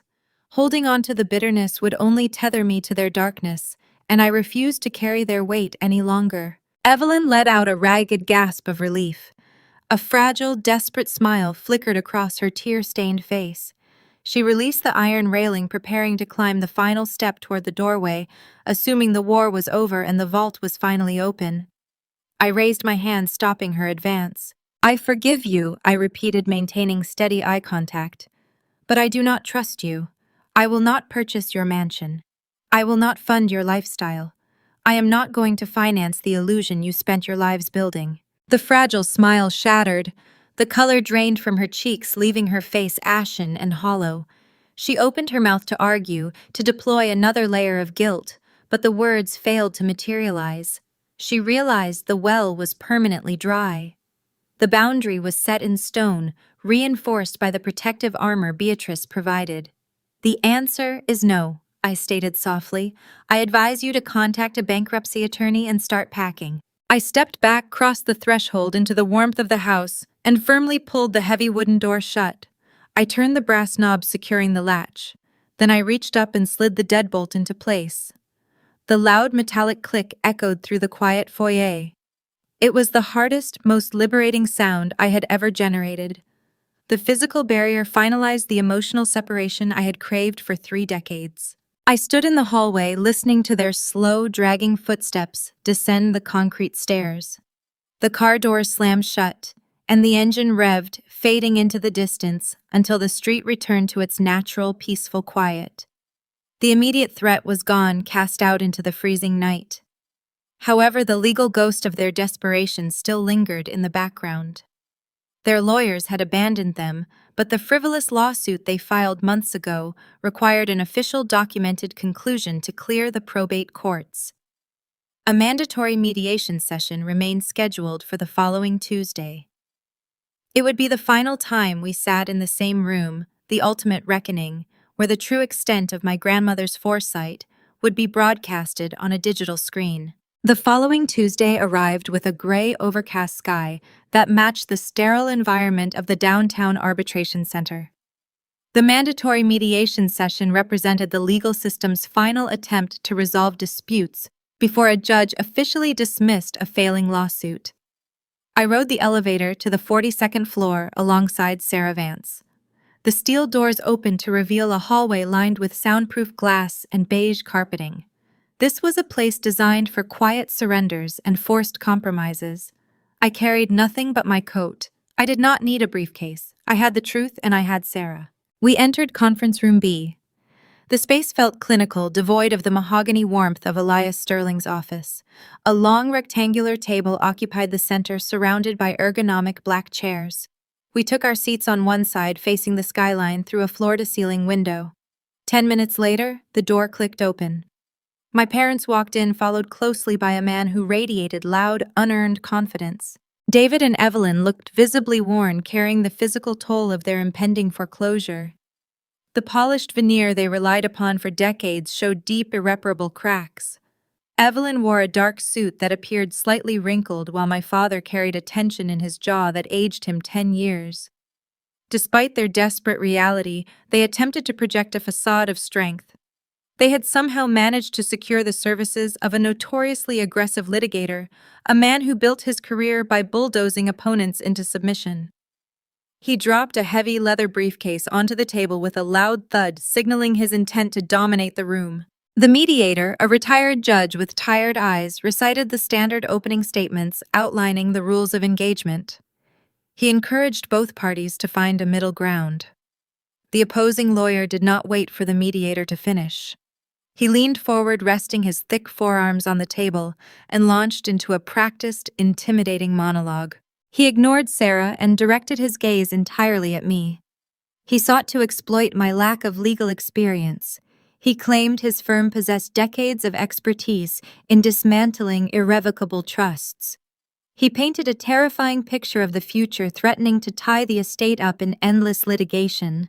He spoke of exhausting depositions, invasive discovery processes, and public hearings that would drag my reputation through the local press.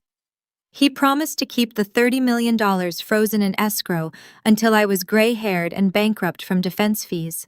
It was a performance designed to induce panic. He finished his tirade by offering a gracious compromise. He demanded a 50% settlement payable immediately to withdraw the petition and allow me to move forward with the remainder of the funds. He sat back in his chair, folding his arms, waiting for me to break. I did not break. I looked at my parents. They watched me with hungry, anxious eyes, hoping the bulldog tactics had succeeded. I felt a profound sense of detachment. I recognized the strategy because I had seen my father employ it 1,000 times against defenseless contractors and naive business partners. Threaten total destruction to secure an unearned victory. Sarah Vance remained perfectly still throughout the entire presentation. She did not take a single note. She did not object to his wild fabrications. When the opposing counsel finally finished his bluster, she allowed a long, deliberate silence to stretch across the room. She let the echoes of his threats fade into nothing. Then she reached into her slim leather tote bag and retrieved her laptop. She placed the silver device on the table and opened the lid. The screen illuminated her face with a soft glow. Your petition relies on the assertion that Beatrice suffered from cognitive decline and isolation. Sarah stated, her voice calm and level. You claim Megan exerted undue influence to alter the inheritance. We have already submitted the psychiatric evaluations proving the testator possessed flawless mental capacity. However, Beatrice wanted to ensure there was no ambiguity regarding her final wishes. She anticipated this exact meeting. Sarah turned the laptop around, facing the screen directly toward my parents and their attorney. She pressed a key to initiate the video file. The room filled with a crisp, clear audio track. The video showed the familiar interior of the Evanston study. The oak bookshelves lined the background, and the green leather desk blotter sat in the foreground. Beatrice sat in her heavy wooden chair. She did not look frail. She wore a tailored navy blouse, her silver hair perfectly styled. Her eyes held a fierce, unyielding clarity that commanded immediate respect. She looked directly into the camera lens, bridging the gap between the living and the dead. Hello, David. Hello, Evelyn. Her recorded voice echoed in the silent arbitration room. My father flinched. The color drained from his face as if he had seen a ghost. Evelyn covered her mouth with a trembling hand. Hearing the matriarch speak from beyond the grave carried a profound psychological weight they were entirely unprepared to handle. If you are watching this recording, Beatrice continued, her tone steady and deliberate. It means you failed the test. It means you could not stand the thought of Megan holding something you did not control. It means you destroyed the initial gift I offered her, triggering the forfeiture protocol. The opposing litigator leaned in, his brow furrowing as he realized the depth of the trap his clients had fallen into. You will attempt to claim I was confused, Beatrice stated, predicting their legal strategy with chilling accuracy. You will tell lawyers and judges that Megan manipulated a dying woman. I am recording this statement to certify that Megan knew nothing about the trust structure. She visited me out of genuine affection, while you stayed away out of profound selfishness. Beatrice did not stop there. She proceeded to dismantle their victim narrative piece by piece. She detailed the decades of financial abuse. She recited the exact dates and dollar amounts she had surrendered to keep their grand illusion afloat. She mentioned the $50,000 ransom David demanded to keep me in private school in 2004. She detailed the secret credit card bailouts Evelyn required in 2011. She laid bare the ugly, parasitic nature of their relationship, exposing their secrets to the retired judge and their own stunned attorney. I gave you everything while I was alive, Beatrice said, leaning closer to the camera, her gaze piercing through the digital screen. You drained my accounts, ignored my failing health, and treated my existence as a burden. You expected to inherit the remainder of my wealth to sustain your reckless lifestyle. But I chose to protect the only person in this family who understands the meaning of unconditional love. The recording reached its final moments. Beatrice did not offer forgiveness, nor did she express regret. She delivered a final, undeniable verdict. You are not victims, she concluded, her eyes fierce and unapologetic. You are facing the natural consequences of your own unending greed. Leave Megan alone. The screen faded to black. The video ended. The silence that followed was suffocating. The air in the conference room felt thick and heavy. The loud, arrogant litigator who had threatened to bankrupt me just minutes prior sat frozen in his chair. He slowly lowered his gaze to the table. He reached out and quietly closed his legal pad. He was a predator who only fought winning battles, and he recognized a slaughter when he saw one. He realized his clients had lied to him about their mother's mental state. He knew he possessed zero leverage, zero evidence, and zero chance of extracting a single dollar from the trust. He recognized he would never receive payment for his services. Evelyn buried her face in her hands. Her shoulders shook as quiet, defeated sobs echoed in the sterile room. She had spent her entire life running from accountability, spinning webs of deceit to maintain her flawless image. Now the undeniable truth was broadcasted in high definition, stripping away her armor and leaving her utterly exposed. David stared blankly at the dark screen of the laptop. His jaw hung slightly open, his eyes glassy and vacant. The man who always demanded the final word had nothing left to say. The mother he discarded had reached across the boundary of death to deliver a checkmate he could not argue, sue, or bully his way out of. The fight was over. The fortress Beatrice built held firm, repelling their final desperate siege. I sat in my chair feeling a deep, resonating sense of closure. Sarah closed her laptop and placed it back into her tote bag. The mediator cleared his throat softly, suggesting the opposing counsel formally withdraw the petition by the end of the business day. The bulldog lawyer simply nodded, standing up to leave without looking at my parents. I stood up, pushed my chair under the table, and walked out of the room alongside Sarah. I did not offer a parting glance. I did not need to witness their despair. The war had concluded, but the aftermath of their rapid, inevitable unraveling was just beginning. Their financial ruin was no longer a looming threat. It was an active, accelerating collapse, and I was about to watch the lives they built on lies shatter into 1,000 unrecoverable pieces. The formal notice of withdrawal arrived in my mailbox exactly 4 days after the mediation session. It consisted of a single sheet of standard printer paper folded inside a plain white envelope bearing the logo of the opposing litigation firm. The language printed on the page was sterile and concise. The attorney formally rescinded the petition, citing irreconcilable differences with his clients.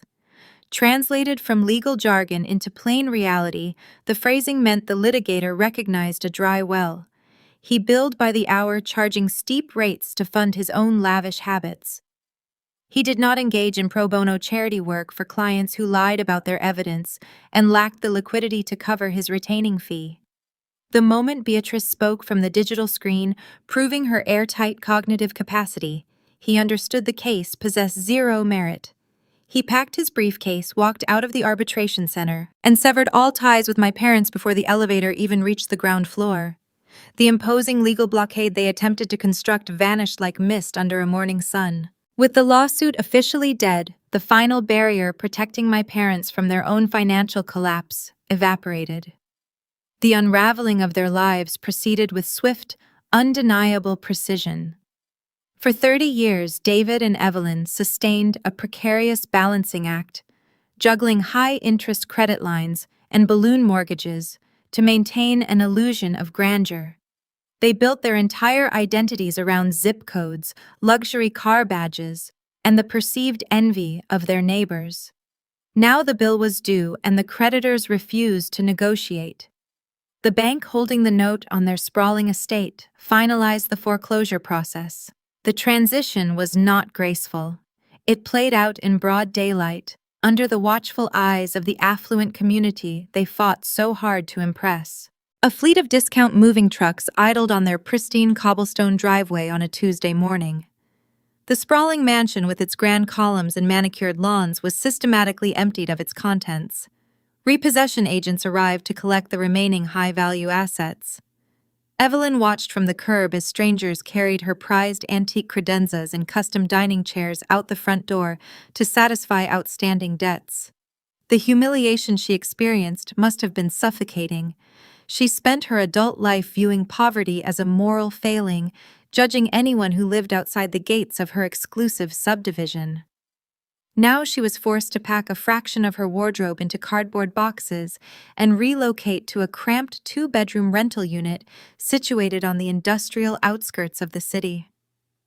The new apartment complex overlooked a noisy interstate, a far cry from the serene tree-lined avenues she considered her birthright. The physical downgrade served as a stark, tangible monument to their hubris. The structural collapse of their finances immediately triggered the destruction of their family unit. Trent witnessed the moving trucks and recognized the sinking ship. My brother had spent his entire existence floating on the buoyant cushion of our parents' wealth. He avoided hard labor, dodged accountability, and relied entirely on David to secure his employment. He possessed no loyalty to anyone but himself. He absorbed the transactional nature of our upbringing perfectly. When he realized the parental bank vault was permanently sealed and the prospect of an inheritance was legally impossible, he calculated his next move. He did not stick around to help them carry boxes or navigate the crushing weight of their new reality. He simply packed his own bags, stopped returning their frantic phone calls, and boarded a flight to Florida. Trent chose to reinvent himself in a warmer climate, chasing new patrons to fund his comfort. His departure served as the final cruelest lesson for David and Evelyn. They raised a son to value status over substance, rewarding his superficial charm while ignoring his lack of character. They cultivated conditional love, and in their darkest hour, they reaped conditional loyalty. Trent abandoned them without a second thought, leaving them to sit alone in their cramped apartment, surrounded by the echoes of their own failures. The social erasure followed shortly after the physical eviction. The country club gossip mill, which my mother had weaponized so effectively against me, operates on a ruthless currency. High society functions like a closed ecosystem. It tolerates scandal, but it despises insolvency. The moment my parents failed to pay their exorbitant quarterly membership dues, their names were quietly scrubbed from the active roster. The invitations to charity galas, summer barbecues, and holiday networking dinners abruptly stopped arriving. The women who glared at me in the grocery store aisles lost interest in Evelyn's fabricated victim narrative. Without her sprawling house to host them and her deep pockets to fund their pet projects, my mother ceased to hold any value in their eyes. They treated her sudden poverty like a contagion, distancing themselves to avoid catching the stain of failure. The whispers regarding my supposed elder abuse died down, replaced by hushed, mocking conversations about David's spectacular bankruptcy. The community quickly moved on to the next scandal, discarding my parents into the abyss of irrelevance. They were erased from the only world that ever mattered to them. I watched this systematic dismantling from a distance. I did not drive past their new apartment to gloat. I did not send vindictive text messages or celebrate their downfall. Engaging in petty revenge would only tie me back to the toxic dynamic I fought so hard to escape. I felt no joy in their suffering. I simply observed the laws of gravity taking hold. They built a towering structure on a foundation of lies, deceit, and exploitation. When the structural supports were removed, the collapse was inevitable. I felt a profound sense of detachment, akin to watching a severe thunderstorm roll across the horizon. You acknowledge the destruction it causes, but you remain safely indoors, sheltered from the lightning. The quiet that settled over my life was unfamiliar, but deeply comforting.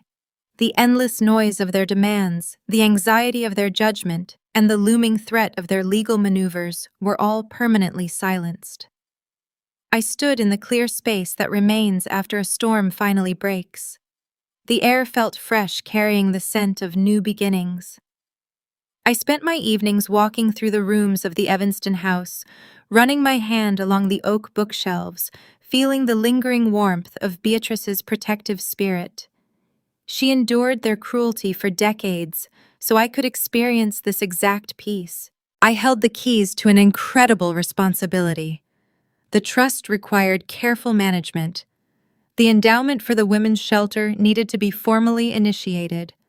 I possessed the resources to alter the trajectory of countless lives, a power I intended to wield with the utmost respect. The transition from public school teacher to the steward of a philanthropic empire demanded focus and dedication. I prepared myself to step into this new chapter, honoring the quiet strength of the woman who made it all possible. The battles were won, the boundaries were set, and the future stretched out before me, unburdened and clear. I only needed to make one final visit to bring the entire journey to a close. I chose not to resign from my position at the public elementary school. The massive influx of wealth did not alter the fundamental reality of who I am. I continue to work as a speech-language pathologist because guiding young children as they find their voices is the very purpose that grounds my existence. My small classroom still carries that comforting scent of floor wax and freshly sharpened pencils, serving as a daily reminder of what truly matters in this life. I still sit in those miniature plastic chairs, celebrating every small linguistic victory alongside my students. The staggering numbers inside the private bank accounts remain separate, a quiet tool rather than an identity. However, I did pack my belongings and vacate my cramped rental apartment. I moved my life into my grandmother's sturdy brick house in Evanston. The transition felt natural, like a puzzle piece finally sliding into its designated space. I spend my evenings sitting on her back porch, wrapping my hands around the familiar chipped ceramic mugs she treasured for decades. I sip black tea and listen to the crisp winter wind pushing through the bare oak branches off Lake Michigan. The old house no longer feels lonely or haunted by the trauma of my parents' greed. It functions as a fortress of peace, a physical manifestation of the sanctuary Beatrice spent her final years constructing for me. The irrevocable trust operates seamlessly in the background, under the strict guidance of Elias Sterling. Last month, the local women's domestic violence shelter on the south side of Chicago officially broke ground on a massive new residential wing. The facility directors insisted on naming the structure the Beatrice Whitfield Haven. I attended the ceremony without a formal invitation or a speech prepared. I chose to stand quietly at the very back of the crowd, wearing a practical coat, watching the concrete being poured into the foundation. I observed the tears of relief on the faces of the staff members, who would no longer have to turn away terrified mothers due to a lack of available beds. Seeing that brick and mortar rise from the earth allowed me to witness my grandmother's quiet kindness rippling outward into a world that desperately needed it. Her legacy was no longer a secret hidden beneath gardening magazines. It was an active, life-saving force. This entire journey taught me that true strength does not roar or make a public spectacle of its intentions. Real power prepares. It documents reality. It executes a meticulous strategy in the dark and establishes boundaries that can never be broken by intimidation or deceit. My mother and father believed they held the highest authority when they stood in that law office, pulling that heavy cardstock apart with their manicured hands. They assumed destroying a piece of paper would grant them dominion over my future. They failed to realize that their impulsive act of pure spite did not break me. It merely acted as a mirror, exposing the raw, unvarnished depth of their entitlement to the very people who held the power to disinherit them. They traded a lifetime of generational security for a single moment of petty malice, and they will spend the remainder of their days living with the consequences of that choice. As I sat on the porch swing yesterday evening watching the street lamps flicker to life along the quiet avenue, a delivery truck pulled up to the curb. The courier walked up the wooden steps and handed me a certified legal document from Sarah Vance's office. It was a final accounting of my parents' bankruptcy estate, filed in accordance with Illinois state regulations.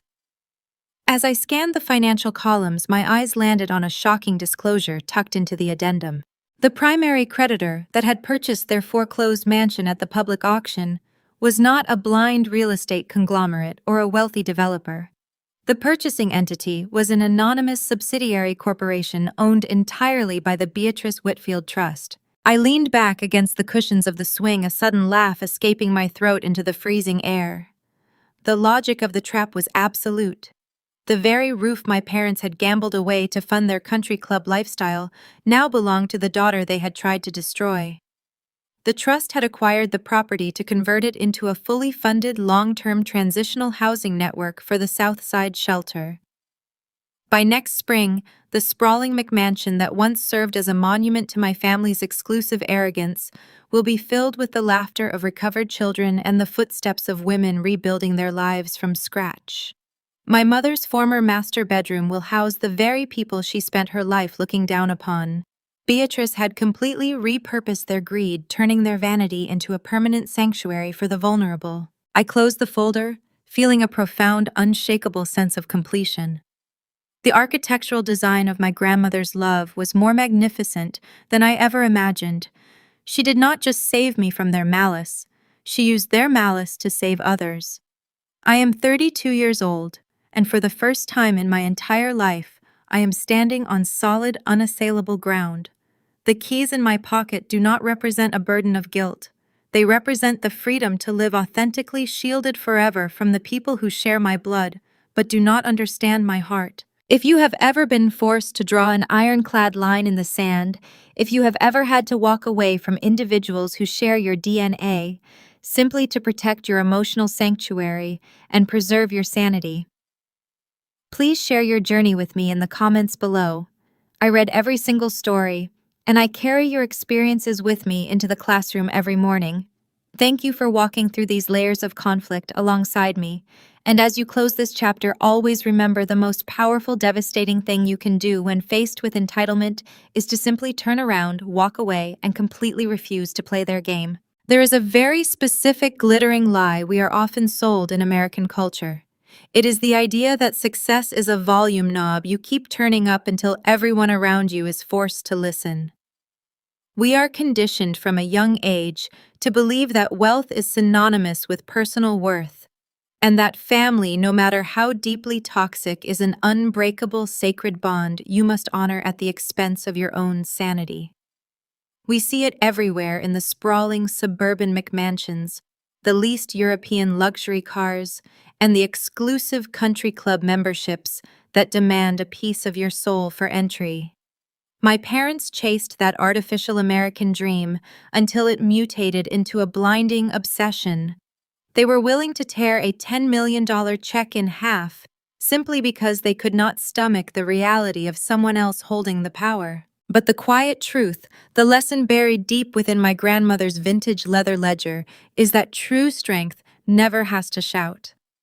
Beatrice lived her life in a modest brick colonial in Evanston, driving a reliable aging sedan and drinking cheap black tea from chipped ceramic mugs.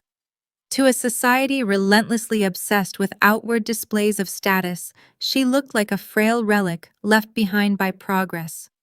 Yet she possessed a profound, unshakable power. She understood that a real legacy is not about hoarding liquidated assets or commanding attention in a boardroom. It is about quiet foresight.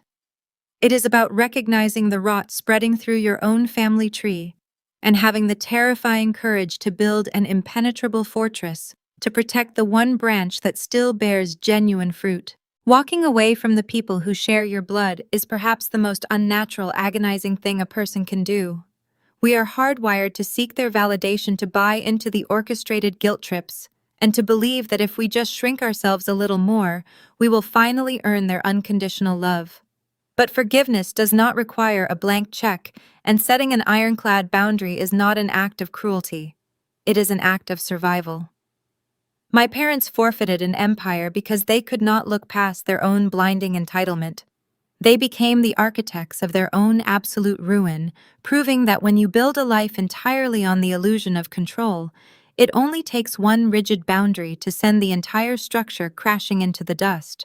If you have ever found yourself standing in the wreckage of a relationship you could no longer afford to fix, or if you have ever had to choose your own quiet peace over a loud, destructive loyalty, I invite you to follow the channel Elderly Stories. We share these journeys because there is immense, profound healing in knowing you are not walking that difficult road alone. I sit on the back porch of my grandmother's house, now listening to the winter wind roll off Lake Michigan. The silence here is no longer heavy. It is just open space waiting to be filled. I think about the invisible ledgers we all carry in our minds, the emotional debts we endlessly try to balance. Sometimes the most profound victory isn't winning the war. It is simply realizing that you never actually had to fight. You just had to step off the battlefield, turn the brass lock on the heavy wooden door, and listen to the quiet. And as you sit in your own quiet spaces tonight, watching the shadows stretch across the walls, you have to wonder who is still holding the pen in your life. And what are you finally ready to walk away from?